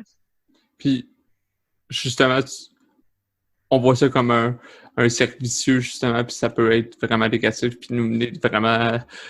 La roue va tourner du mauvais bord, comme on dit, puis ce que tu parles souvent de traitement, les traitements, en fait, c'est thérapie, psychologie. Les traitements pour les troubles de sommeil? Oui, c'est ça. Mettons quelqu'un qui a un choc post-traumatique ou encore qui a une pensée qui n'est pas capable de s'enlever de la tête, puis là, tu sais, ça fait 1 mois, 2 mois, etc. Ou qui fait souvent les mêmes rêves par rapport, par exemple, au travail, qui se fait mettre dehors ou peu importe. Tu sais, tu parles de traitement. Moi, je pense à psychologie et je pense à psychologie, je pense à thérapie. Ouais. C'est ça? Est-ce qu'il y en a d'autres? Il y a différents traitements. Le traitement qui va être recommandé pour l'insomnie, c'est le traitement plus psycho. Fait qu'on va aller travailler les habitudes, on va aller travailler justement la routine, travailler les pensées, tout ça. Parce que oui, les somnifères, ça marche, parce que ça va nous endormir. Là. C'est sûr et certain, si tu prends un somnifère, tu vas dormir. Par contre, souvent des personnes là, qui vont avoir des problèmes de sommeil vont aller voir leur médecin, vont se faire prescrire de la médication, puis après ça, leurs problèmes vont être réglés pendant quelques semaines. Mais tu sais, la médication, on va éventuellement s'habituer, on va éventuellement en avoir besoin de plus ou on sera plus capable de dormir sans. Fait que le mieux, c'est d'aller chercher un traitement qui va aller regarder de manière plus holistique, qui va aller regarder les habitudes, qui va l'anxiété autour de ça. Tu sais, quand je te disais d'associer le sommeil puis d'y donner seulement là, un horaire de sommeil, mais tu sais, ça va être le gros du traitement. Fait qu'on va vraiment aller travailler. Là, tu forces la personne à te coucher à telle heure, puis à se lever à telle heure pour avoir un 6 heures de sommeil, par exemple. Puis après ça, on va y aller de plus en plus naturellement, là. Mais ça va être vraiment d'aller travailler les habitudes puis les pensées de la personne pour être capable de mieux dormir. C'est la même chose avec les cauchemars. Les cauchemars, c'est quelque chose qui est, je dirais, qui est un petit peu plus difficile à traiter que l'insomnie, mais que ça se fait à 100% là, sans médication. Ça se fait avec ou pour une personne qui veut l'essayer. Je veux dire, moi, je recommande tout le temps les traitements plus psychologiques parce que ça va aller demander à la personne de faire un travail sur soi. Ça va aller changer les habitudes, alors que la médication, c'est un peu un pansement. Ouais. Ça va régler le problème pendant un certain temps, puis après ça, va falloir, tu sais, la personne, elle n'aura pas réfléchi sur pourquoi elle fait de l'insomnie, elle n'aura pas, tu sais, changé ses habitudes, ça va juste être une patch. Fait que au niveau des cauchemars, le traitement aussi, là, c'est avec des experts, évidemment. Tu peux pas aller voir n'importe quel psychologue puis traiter des cauchemars. Là. Non, c'est ça. C'est souvent d'aller, par exemple, aux cliniques là, spécialisées en troubles de sommeil. Où certaines personnes là, dans des cliniques plus complètes vont pouvoir avoir des connaissances sur le sommeil. Mais tu sais, les cauchemars, on va aller souvent les réécrire. Fait qu'est-ce qu'on va faire? Le traitement des cauchemars, c'est vraiment, vraiment intéressant. Là. On va vraiment amener à la personne à trouver c'est quoi le moment dans le rêve que ça devient un cauchemar, puis d'essayer de réécrire, changer le scénario, puis faire en sorte que éventuellement, quand on va dormir, ben le cerveau, il va pas tout de suite vers le cauchemar ou l'événement traumatique. On va aller vraiment un peu réécrire nos rêves, là. Fait que c'est pas quelque chose qui est facile, ça demande énormément de travail, mais au final, ça vaut la peine. Puis ce qui est plate avec les troubles de sommeil, c'est que la majorité du monde vont les mettre de côté. Les personnes qui font de l'insomnie, par exemple, ou qui ont des cauchemars, mais ils iront pas voir leur médecin, ils iront pas se mettre une liste d'attente pour avoir un psychologue dans un CLSC ou dans une clinique privée, d'aller payer de l'argent que c'est pas tout le monde qui a pour régler des problèmes de sommeil, alors que c'est facile, c'est relativement simple à traiter. Puis il y en a qui attendent des 10-15 ans là, avant d'aller consulter. C'est un peu triste. Fait que, tu sais, de sensibiliser un peu plus les gens sur c'est quoi les impacts. T'sais, on en a parlé longtemps là, des impacts du manque de sommeil. Ben, tu sais, juste de voir à quel point mal dormir, ça nous affecte dans la vie de tous les jours. Ben, tu sais, peut-être que ça va faire en sorte qu'une personne va plus avoir tendance à consulter ou à aller faire du travail par elle-même parce que, tu sais, l'insomnie, c'est quand même assez simple à traiter si on lui met le travail. Fait que, tu sais, d'aller chercher, par exemple, il y a beaucoup de bons livres de manuels qui ont été écrits pour l'auto-traitement du sommeil. Ben, ça, c'est quelque chose qu'on peut faire une démarche par soi-même. C'est sûr que là, si on a un autre trouble de sommeil comme l'apnée, mais là, c'est pas traité, tu sais, c'est pas d'aller se coucher à la même heure à chaque soir qui va faire en sorte qu'on va guérir notre apnée du sommeil, là. C'est ça, c'est clair. C'est pas les autres trucs qui vont faire ça. Puis c'est sûr que je pense c'est vraiment la prise de conscience des gens de tout ce que ça peut apporter de mal, mais aussi de bien. Puis de dire, hey, c'est des sous que peut-être tout le monde n'a pas, mais que soit ça s'auto-traite ou encore avec le travail ou encore si tu as les sous mêlés parce que ça risque de te coûter plus de pas le faire. Puis justement, là, tu tendais une perche sur l'apnée du sommeil parce que tu sais, des troubles de sommeil, il y a souvent des raisons liées à ça, puis c'est des choses sur lesquelles tu as travaillé puis tu as fait des recherches. Fait que tu sais, l'apnée du sommeil, on sait pas mal ce que c'est. Tu peux nous le rappeler rapidement pour ceux qui ne le sauraient pas. Puis un peu de... Tu sais, je sais qu'il existe les machines, tout ça. Pour le traiter, y a-tu moyen de résorber ça sans machine? Je voulais t'entendre là-dessus. L'apnée du sommeil, pour ceux qui savent pas, c'est d'avoir des arrêts respiratoires pendant la nuit. Fait que c'est vraiment le corps qui oublie ou qui est pas capable de respirer.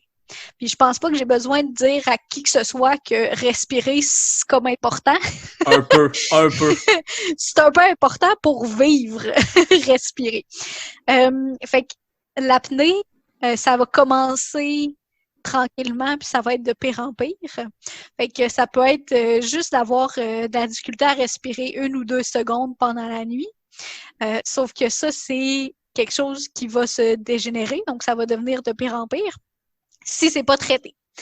Fait que de connaître c'est quoi l'apnée, qui est de l'arrêt respiratoire, connaître les causes, qui est à risque, ça va faire en sorte que peut-être une personne va avoir tendance à peut-être plus se poser la question.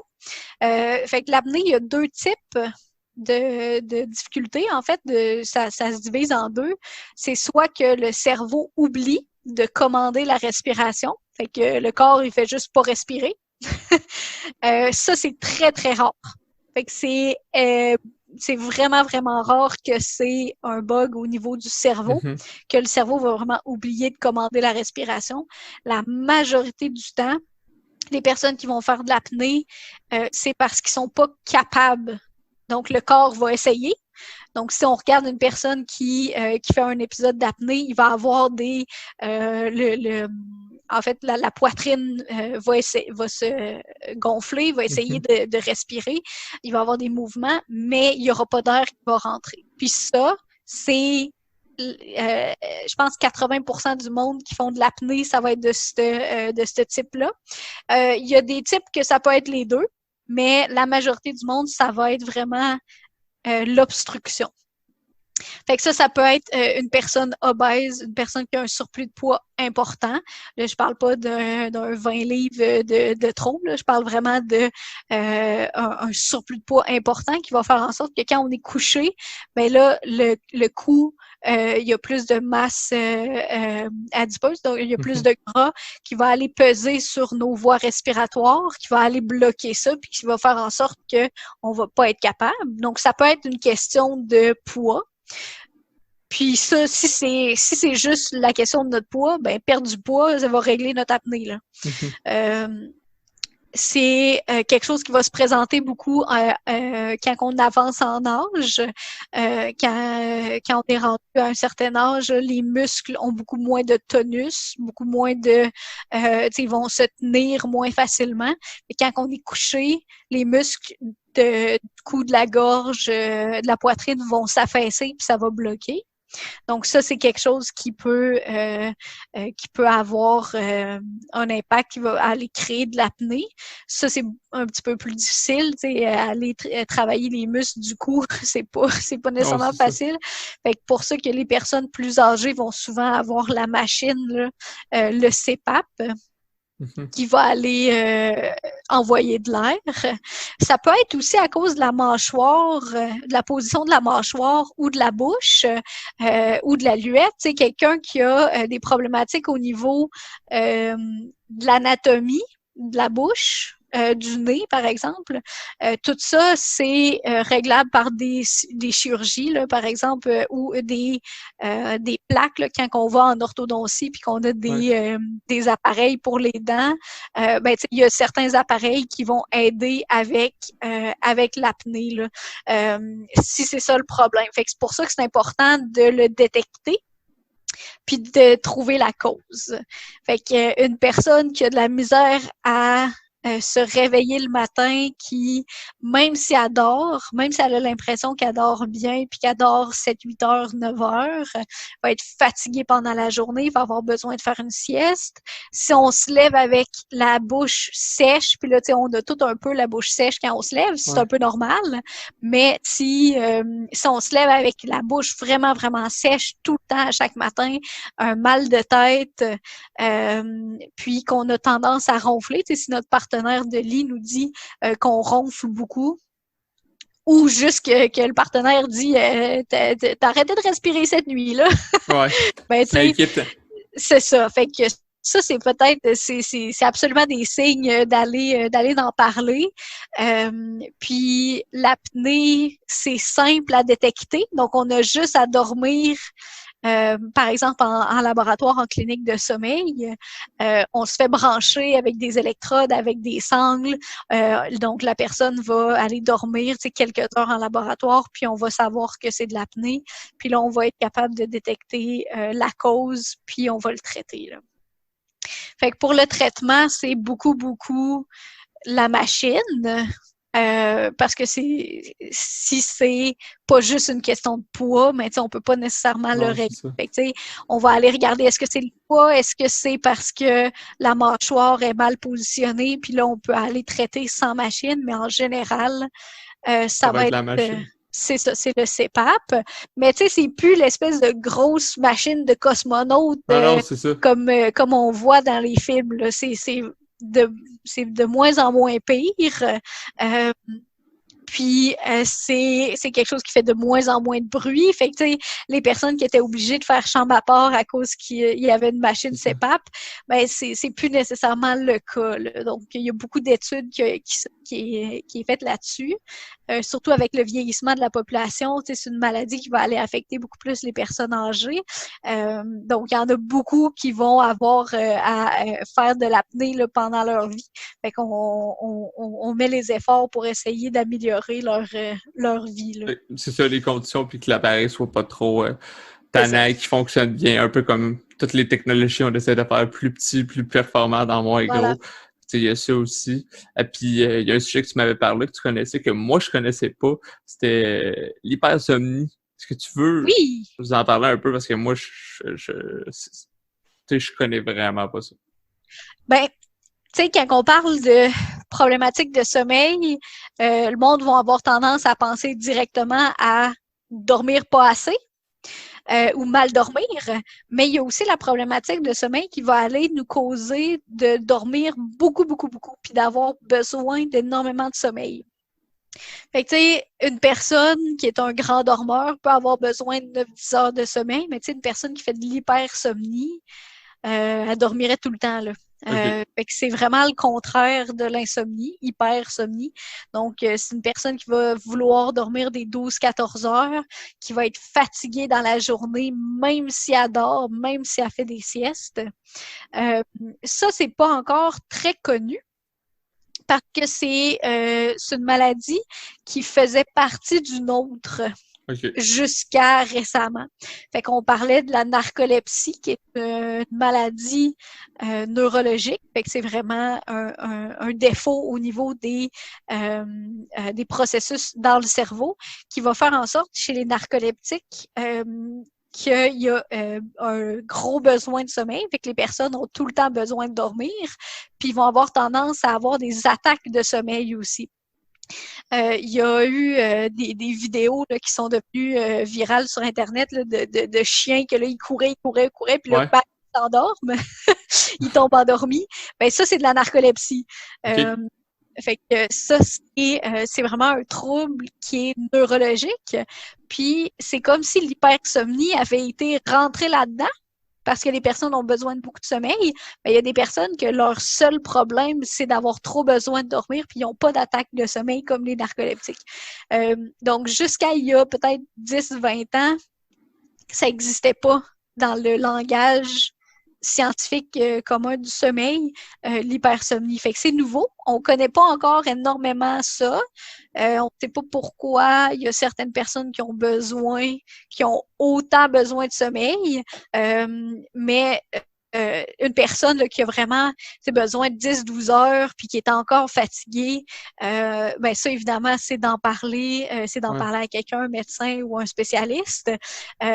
Parce que souvent, on va aller regarder les habitudes de sommeil. Tu sais, est-ce que tu as besoin de dormir autant parce que tu dors mal? Puis là, si on consolide le sommeil, est-ce que ça va régler le problème? Ou sinon, ça va être de prendre la médication, pas pour dormir, mais pour c'est ça, pour se réveiller le matin. Ça va être des stimulants pour vraiment partir la journée. Parce que, tu sais, c'est un peu l'équivalent. Ces personnes-là se réveillent un peu tout le temps, comme quand on se réveille d'une sieste qui a été trop longue. En anglais, ben en fait, ça a été un terme qui est plus utilisé maintenant, mais c'est l'ivresse du sommeil qu'on dit. Donc, c'est vraiment de se sentir confus, lourd, difficile à bouger, comme quand t'es bien sous, mais au réveil. Fait que, tu sais, c'est plus un terme qu'on va utiliser dans les sphères scientifiques, mais c'est un peu ça que ces personnes-là ressentent quand ils se réveillent, même s'ils ont dormi des 10-12 heures puis qu'ils ont fait une sieste. Là. Super, super intéressant. Puis c'est cool de se dire que, ben, tu sais, on découvre des maladies dans les maladies, mais en séparant ça fait 20 ans, puis c'est pas très connu. Fait que, ça va prendre encore du temps, mais au moins, s'il y a des traitements par essai-erreur qui fonctionnent, c'est là qu'on va être capable d'avoir plus d'informations là-dessus. Ouais, puis, c'est ça. Dernier trouble de sommeil qui m'intéressait, c'était parce qu'il y a tellement de choses à dire. La paralysie du sommeil. Tu sais, on voit ça souvent dans les films d'horreur. Ben souvent dans les films d'horreur, c'est pas. Ouais. Mais la paralysie du sommeil, moi, personnellement, c'est mon trouble préféré. OK, cool. Je l'adore, ce trouble-là, parce qu'il est tellement étrange. Mais il affecte beaucoup de monde. Puis ça fait longtemps que ça existe, la paralysie. Puis c'est un peu comme... je vais expliquer c'est quoi en premier, là, puis après ça, on fera des liens avec la culture puis les croyances. Là. La paralysie du sommeil, ben ça le dit, tu es paralysé pendant la nuit. En gros, quand on fait notre sommeil de rêve, notre cerveau il est éveillé, mais notre corps il est paralysé. Normal. C'est normal, tout le monde en a ça. Quand on est en train de rêver, le corps il est à off parce que sinon, on se mettrait à bouger. Puis on bougerait nos rêves. Fait que, les rêves sont souvent actifs, on se fait pourchasser, on court après du monde. Ben, si on commençait à faire ça, ça serait dangereux de jouer ses rêves, alors que le sommeil, le cerveau, il est tellement pris dans cette histoire-là qu'il a l'impression que c'est ça la réalité. La réalité. Fait qu'il ferait des mouvements, il commanderait des mouvements. Sauf que pendant le sommeil paradoxal, on est paralysé.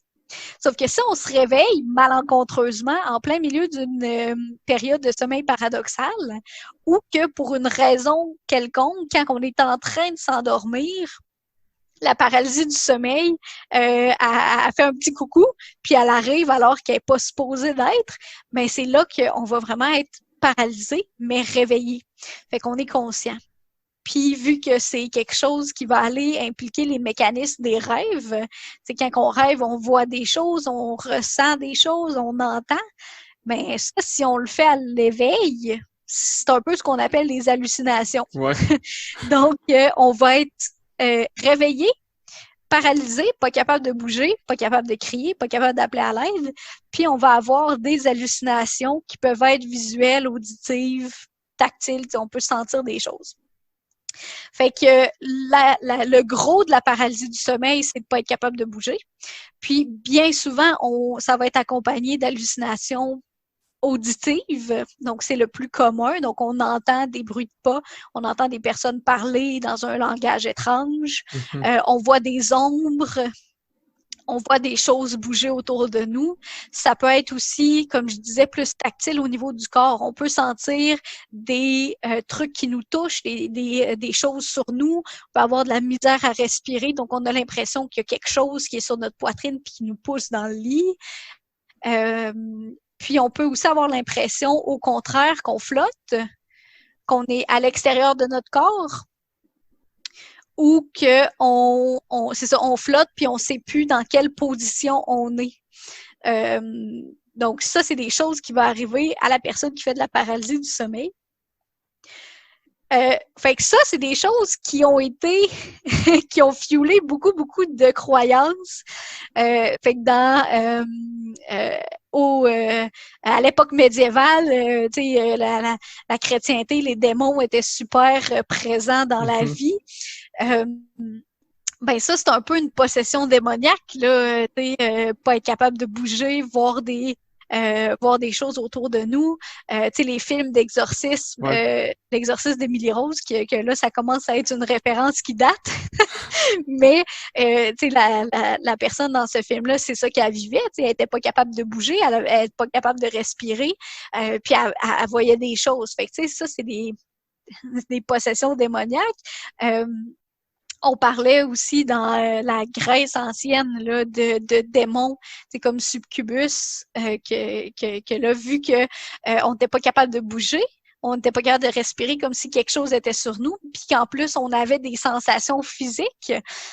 Puis les sensations physiques, des fois, ils peuvent être un peu sexuelles parce que, tu sais, pendant les rêves, des fois, ça arrive, tu sais, qu'on rêve à du sexe puis qu'il y a certains mécanismes physiologiques qui se réveillent.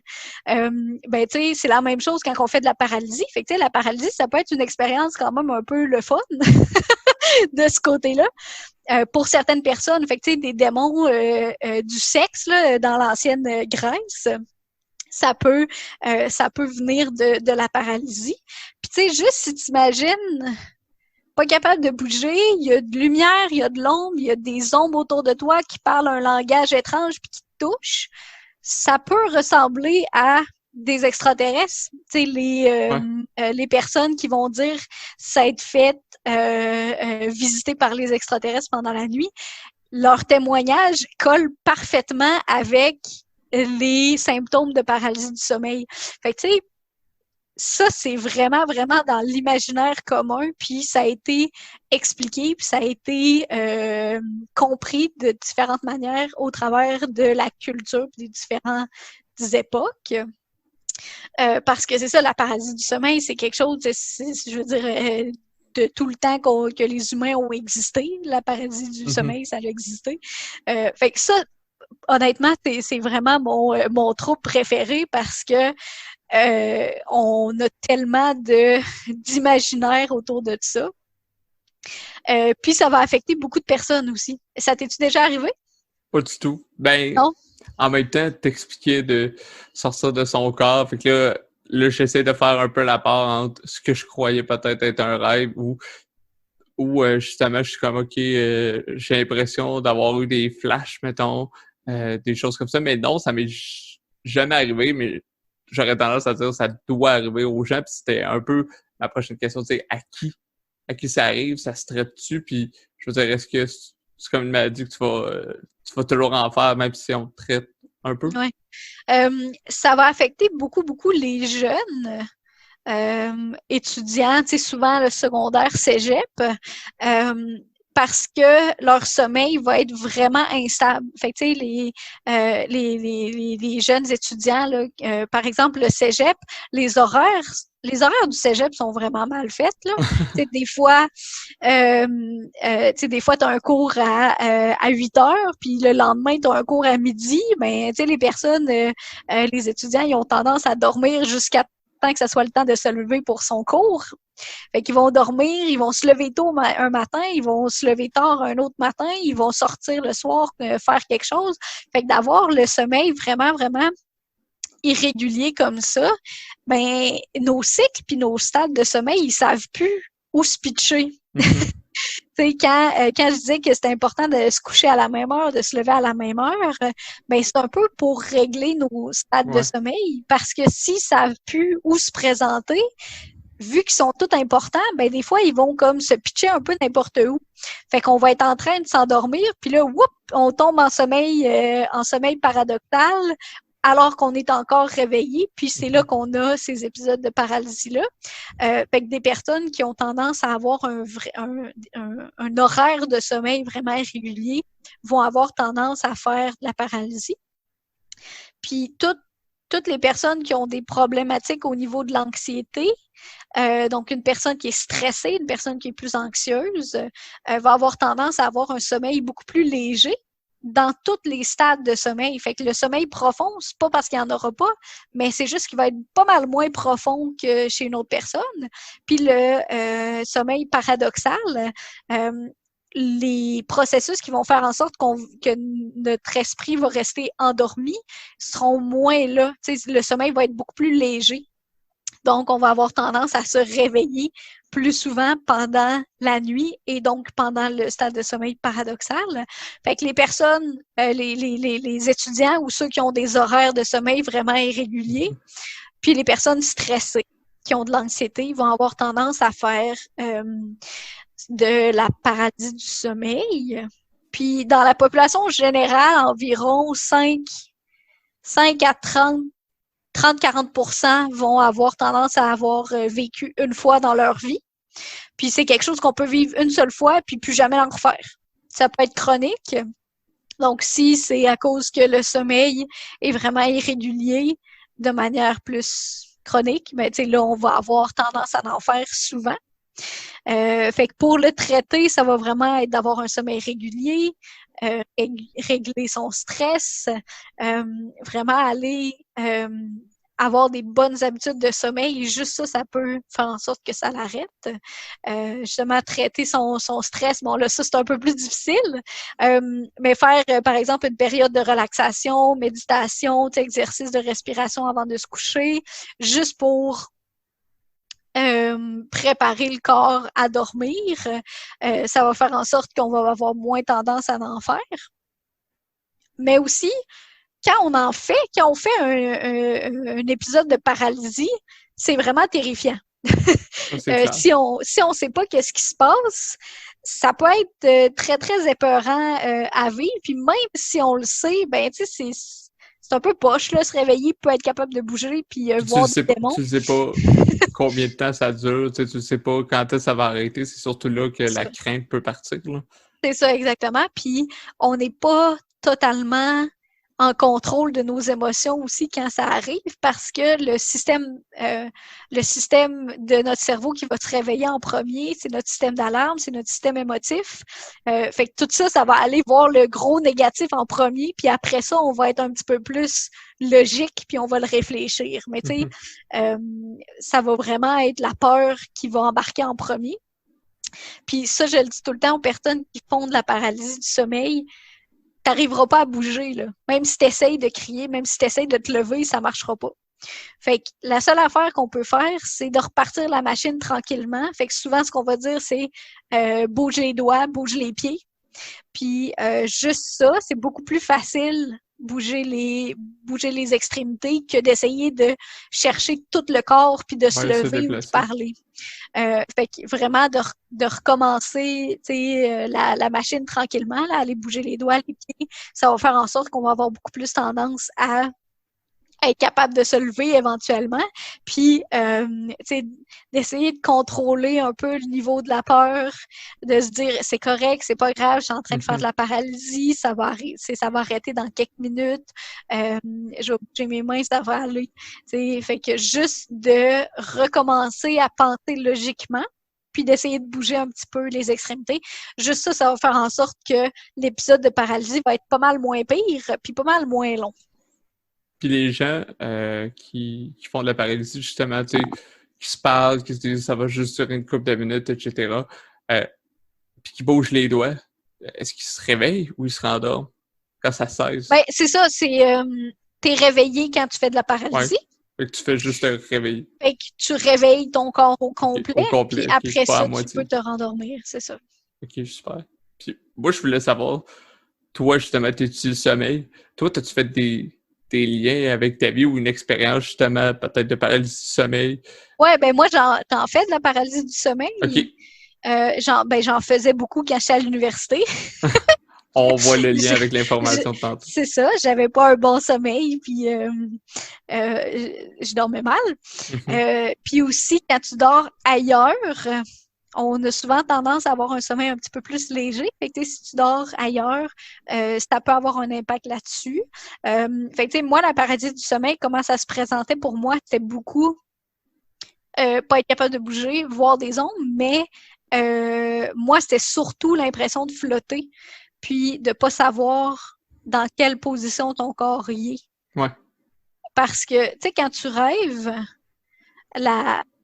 le système qui gère ta boussole dans ta tête est bizarre parce que tu es couché, ton corps est couché, tu bouges pas, mais dans ton rêve, tu es debout puis tu bouges. Fait que ta boussole est un peu déboussolée. Fait que quand tu te réveilles d'un épisode quand tu te réveilles en paralysie du sommeil, moi, c'était souvent ça. J'avais l'impression que je flottais, que je ne touchais plus à mon matelas. Puis, je savais jamais dans quelle position mes pieds. Est-ce que là, mes pieds étaient face à tel mur ou face à tel. Tu sais, j'avais comme l'impression de flotter dans le vide, là, dans le néant. Fait que ça, c'est vraiment comment la paralysie, ça se présente pour moi. Il y a d'autres personnes qui vont avoir tendance à jamais vivre ce genre de choses-là, mais à tout le temps entendre des voix, par exemple, des personnes qui leur crient après. Puis, tu sais, souvent, là, c'est pas quelque chose qu'on va être capable de comprendre, là.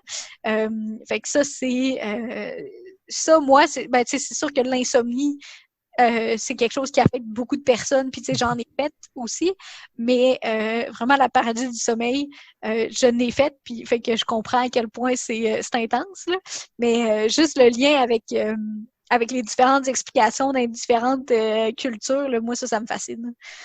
C'est clair, c'est fou, puis tu sais, je veux dire, moi, j'ai déjà fait de l'insomnie, tu sais, ça peut être lié à l'anxiété, etc., puis paralysie du sommeil, tu sais, le plus t'en parles, puis je me dis, c'est sûr que j'en ai vécu, parce que, tu sais, de pas savoir, ça m'est déjà arrivé je peux pas dire si c'était un rêve, mais de me sentir justement, comme tu disais, flotter, genre, où j'imaginais une caméra comme à la troisième personne, puis je voyais mon corps flotter, je sais pas si c'était mon imagination, puis je me déplaçais, par exemple, chez Ouais, nous. ben tu sais, ça peut que ce soit seulement un rêve, parce que tu sais, les rêves, généralement, tu sais, les personnes vont avoir tendance à être eux autres, puis tu sais, voir le monde. Mais tu sais, on peut aussi rêver, puis qu'on n'est pas là, là. Ça peut être aussi, justement, comme tu dis, c'est comme si on était une caméra, puis on voyait un film.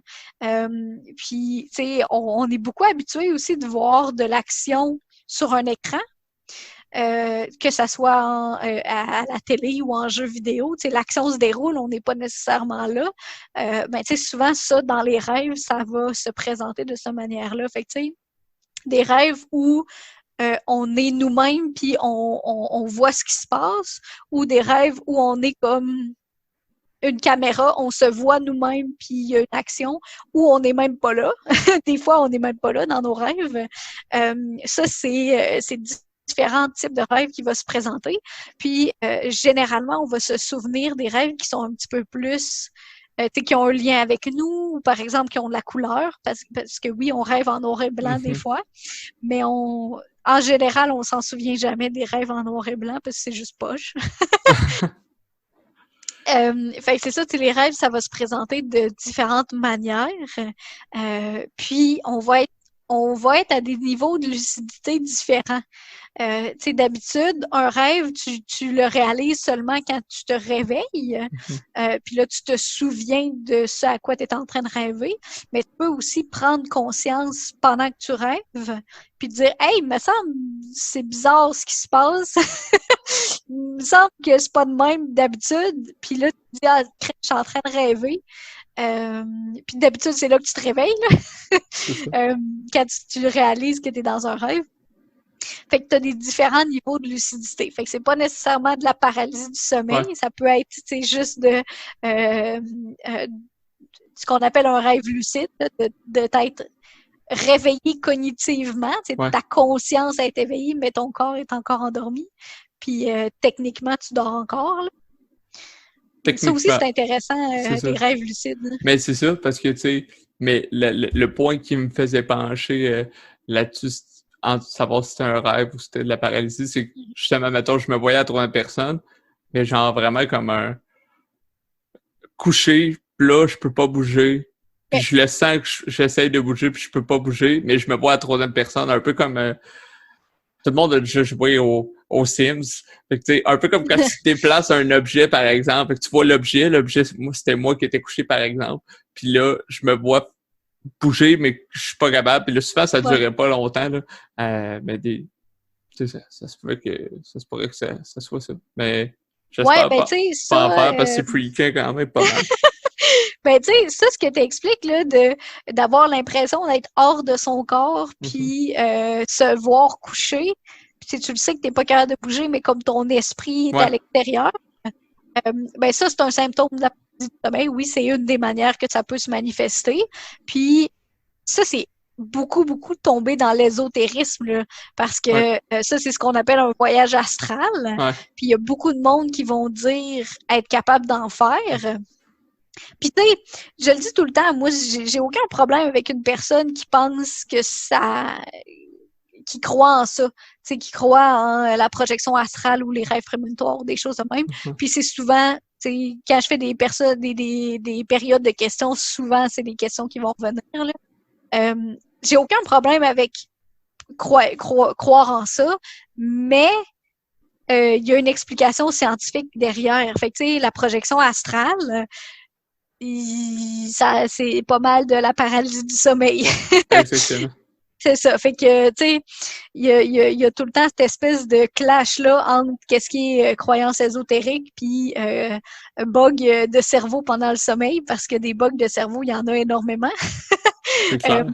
Fait que c'est ça, la paralysie, ça en est un. Ça peut être interprété comme quelque chose de paranormal, mais c'est quand même groundé. Il y a des mécanismes. Ben, c'est ça, il y a des mécanismes qui créent ça, puis il y a pas mal de liens avec ça. Fait que, c'est justement, c'est scientifique, c'est capable d'être prouvé, puis c'est étudié parce que il reste encore des choses comme l'hypersomnie qui reste à avoir encore plus d'informations. J'avais une question qui avait un lien avec le sommeil, mais qui sortait un petit peu, tu sais, on parlait tantôt de routine, d'instaurer une routine de sommeil. Tu sais, souvent, par exemple, il y en a qui vont faire de la méditation avant de se coucher ou boire du thé, des choses comme ça qui ont rapport à la nutrition ou, tu sais, est-ce que des choses comme ça, puis si tu as d'autres exemples, tu en lanceras, parce que j'en ai pas d'autres là, ça a un impact réel ou c'est plus ça a un impact comme activité X, Y, Z, mais c'est plus un placebo que notre corps fait. C'est une routine, donc je me sens bien dans cette routine, donc c'est plus facile de m'endormir. C'est vraiment le fun comme question. Cool! C'est vraiment le fun parce que justement, il y a beaucoup de monde qui vont aller adopter certains comportements comme, par exemple, tu dis une tisane là, de valériane là, que nos grands-mères ils nous disent là, que ça nous endort. Ou mais le gros en ce moment, c'est les huiles essentielles. Puis l'huile essentielle de lavande, si c'est diffusé, c'est supposé nous aider à dormir. Puis certaines certaines nourritures, comme par exemple le lait, tu sais, je vais aller boire un verre de lait chaud, là, tu sais, ça va m'aider à m'endormir.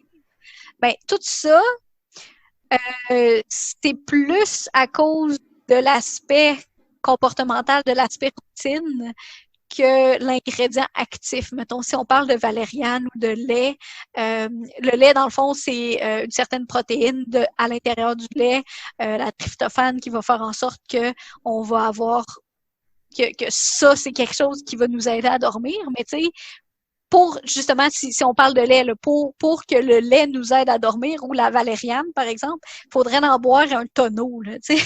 Ouais. Tu bois un tonneau de lait, ça se peut que tu aies de la misère à dormir. Ou que tu ailles aux toilettes très rapidement.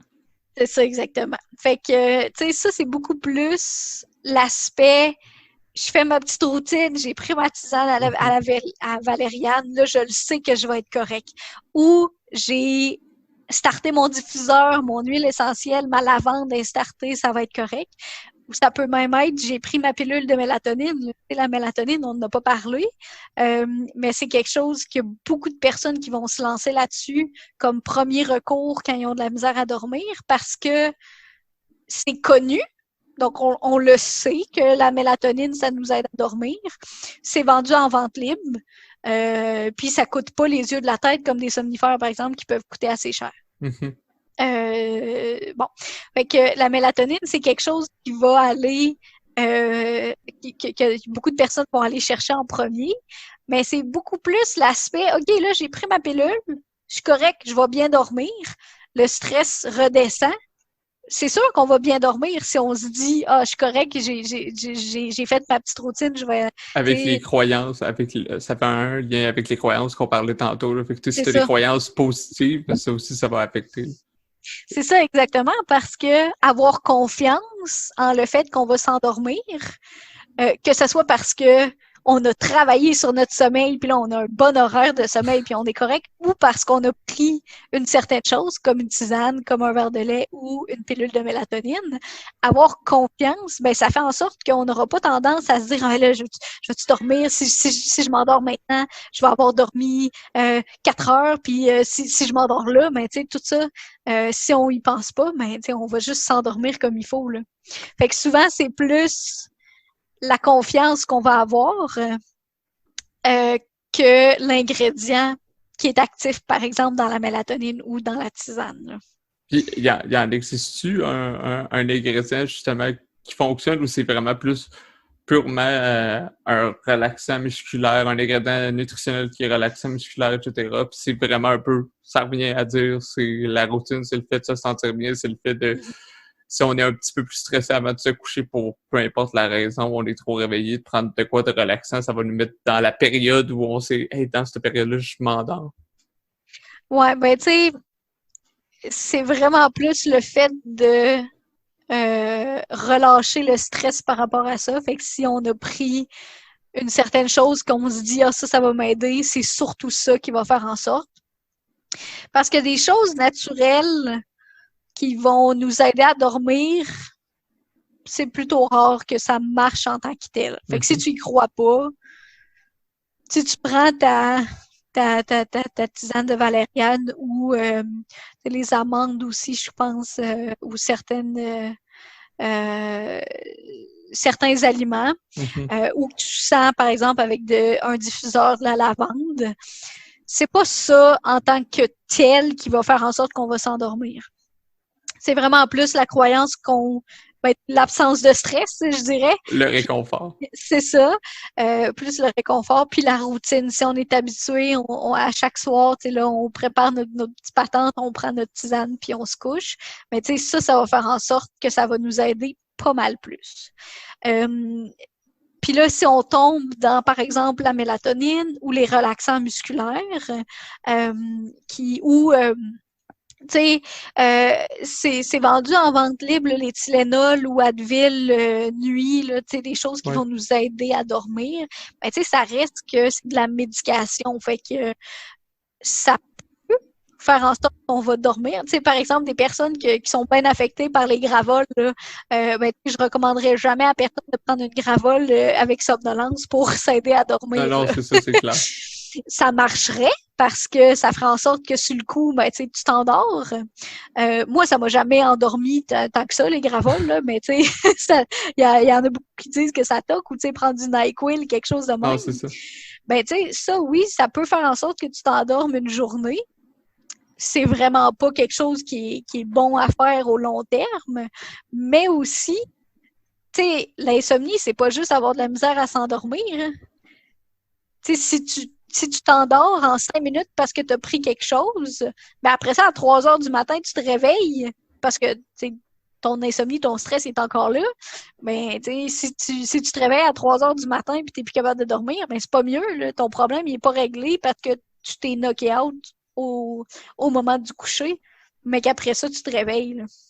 C'est justement, je veux dire, en plus, c'est pas de prendre des bonnes habitudes de sommeil, de faire ça, c'est juste faire un placebo le temps d'une journée ou deux, puis après ça, là, ça peut devenir une dépendance ou comme être encore plus important pour toi. J'étais curieux de savoir, si ça te tente de nous la partager. Toi, c'est quoi ta routine de sommeil?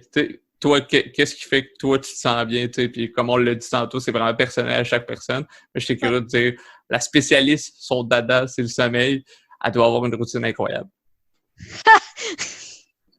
Non! Oh! Non, c'est pas vrai. J'avais beaucoup de misère avec mon sommeil étant étudiante. Puis depuis quelques années, t'es réglé, puis je n'ai plus de problème. Moi, ce qui m'a aidé beaucoup, beaucoup, c'est me coucher et me lever. Ben, en fait, c'est me lever à la même heure. Mon chum a commencé à travailler à une place qu'il fallait qu'il se lève quand même tôt. Puis il fallait qu'il se lève à comme 5h, 5h30 pour aller commencer à travailler. Puis il travaillait toute la semaine, puis c'était rendu ça notre horaire. Puis quand il se réveillait, moi, je me réveillais. Puis moi, j'étais une personne de nuit là, quand j'étais ado. Puis quand j'étais à l'université, je préférais justement me coucher tard puis me lever tard.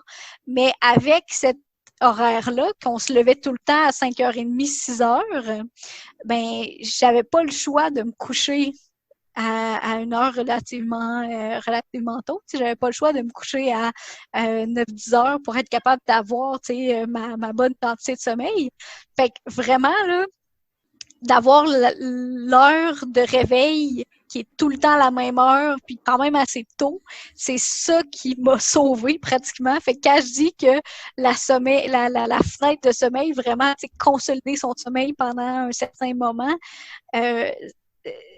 c'est pas rien que moi que ça l'a aidé. Là. C'est vraiment la composante thérapeutique qui est reconnue pour aider le sommeil d'énormément de beaucoup de monde. Fait que moi, ce qui m'a vraiment aidé avec mon insomnie, c'était de me réveiller à la même heure. Il y a aussi l'activité physique.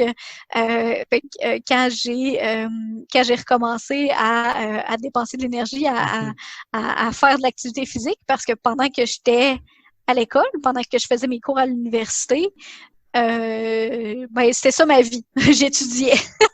Fait que j'avais pas le temps pour l'activité physique. Fait que quand j'ai recommencé à en faire, quand j'ai fini ma maîtrise, ben juste ça, mais ça fait en sorte que tu as beaucoup plus tendance à t'endormir le soir parce que ton corps, il est fatigué puis il a besoin de sommeil.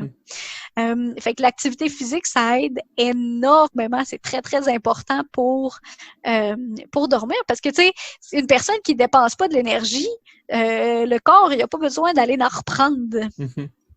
Fait que c'est comme, par exemple, une personne qui a tendance à la dépression, une personne plus dépressive qui a pas de motivation, qui fait rien, qui reste couché, assis pendant toute la journée. Mais venue le soir, elle s'endormira pas, cette personne-là. Là. Fait que vraiment, de dépenser de l'énergie pendant la journée, ça aide. Puis, ma routine, moi, ben, tu sais, généralement, je vais lire un chapitre de livre ou quelque chose. Puis, je me suis habituée à m'endormir parce que moi, je fais de la couffaine. Pour ceux qui ne savent pas c'est quoi, c'est le silement dans les oreilles 100% du temps, quasiment. Très agréable. Ouais, fait que c'est ça. Moi, dans mes oreilles, ça cille. Puis quand c'est silence le soir, ben c'est là que c'est plate, puis que ça a tendance à nous garder réveillés. Fait que moi, je me suis habituée à m'endormir avec une certaine émission. Puis tu sais, j'écoute tout le temps ces émissions-là. Fait que là, même si c'est pas super recommandé de s'endormir devant la télé, Mhm. mais tu sais, ça, c'est tellement rendu ancré. C'est plate parce que je l'aimais, cette émission-là, mais là, je peux plus l'écouter sans m'endormir. Fait que je me suis habituée à avoir un son qui est tout le temps là, qui est tout le temps le même. C'est tout le temps la même émission. C'est pas le même épisode, mais c'est relatif. Ouais. C'est les mêmes personnes qui parlent. Puis d'avoir tout le temps le même bruit. Puis chez d'autres personnes, ça peut être des machines à bruit blanc ou c'est un fan, un ventilateur, ça peut aider. Beaucoup, beaucoup. Parce que, le cerveau, pour qu'il s'endorme, il faut qu'il arrête de traiter l'information extérieure. Fait que si on Il habite entend. dans une place qui a de la construction ou qui a Mhm. des sirènes, des polices, moi, j'habite devant la caserne de pompiers, fait que je les entends. Fait que si on a un bruit qui va faire en sorte que ça, pas masque, mais ça fait en sorte qu'il y a tout le temps du bruit, mais là, le cerveau peut se dire, OK, c'est correct, il y a tout le temps du bruit, c'est beau, je vais m'endormir, j'ai pas besoin de rester alerte pour traiter les C'est ça. bruits qui Il y a vont, quelqu'un qui vont qui arriver. dort vraiment dans un endroit super silencieux, puis qu'on va appeler, peut-être qu'ils ont le sommeil léger, tu sais, que quelqu'un marche, le plancher grince, puis là, il se réveille, puis c'est comme si ça avait sonné fort. C'est vraiment des gens qui se sont habitués à Ouais, dormir dans le silence. c'est ça. Fait que, tu sais, moi, personnellement, c'est ça, j'ai ma routine où là, tu sais, je vais aller brosser mes dents, faire ma bouteille d'eau, je vais lire un peu ou écouter une vidéo de quelque chose. Puis après ça, ben, tu sais, je vais aller me coucher dans mon lit. Puis là, je vais m'endormir. Pour seulement dormir. C'est ça. C'est ça qui est Non, important. c'est ça qui est important. Le lit, on essaye de pas lire. Tu sais, lire, ça serait pas si grave, là, mais tu sais, on essaye de pas trop gosser sur notre téléphone. Fait que, tu sais, le lit, là, c'est sacré. Ça sert à dormir. Ça sert aux activités conjugales aussi. Oui, Mais ça, c'est autre chose. c'est d'un autre sujet. Ça, c'est correct. On fait exception pour ces activités-là, mais on essaie de pas travailler. C'est pas le moment de régler les problèmes conjugaux, Non, pas du d'avoir une tout. chicane. C'est pas le temps de faire sa liste d'épicerie pour le lendemain ou de se dire, là, demain, j'ai telle chose à faire. Ça, on le fait avant, puis après ça, on va se coucher. Très, très, très bon conseil.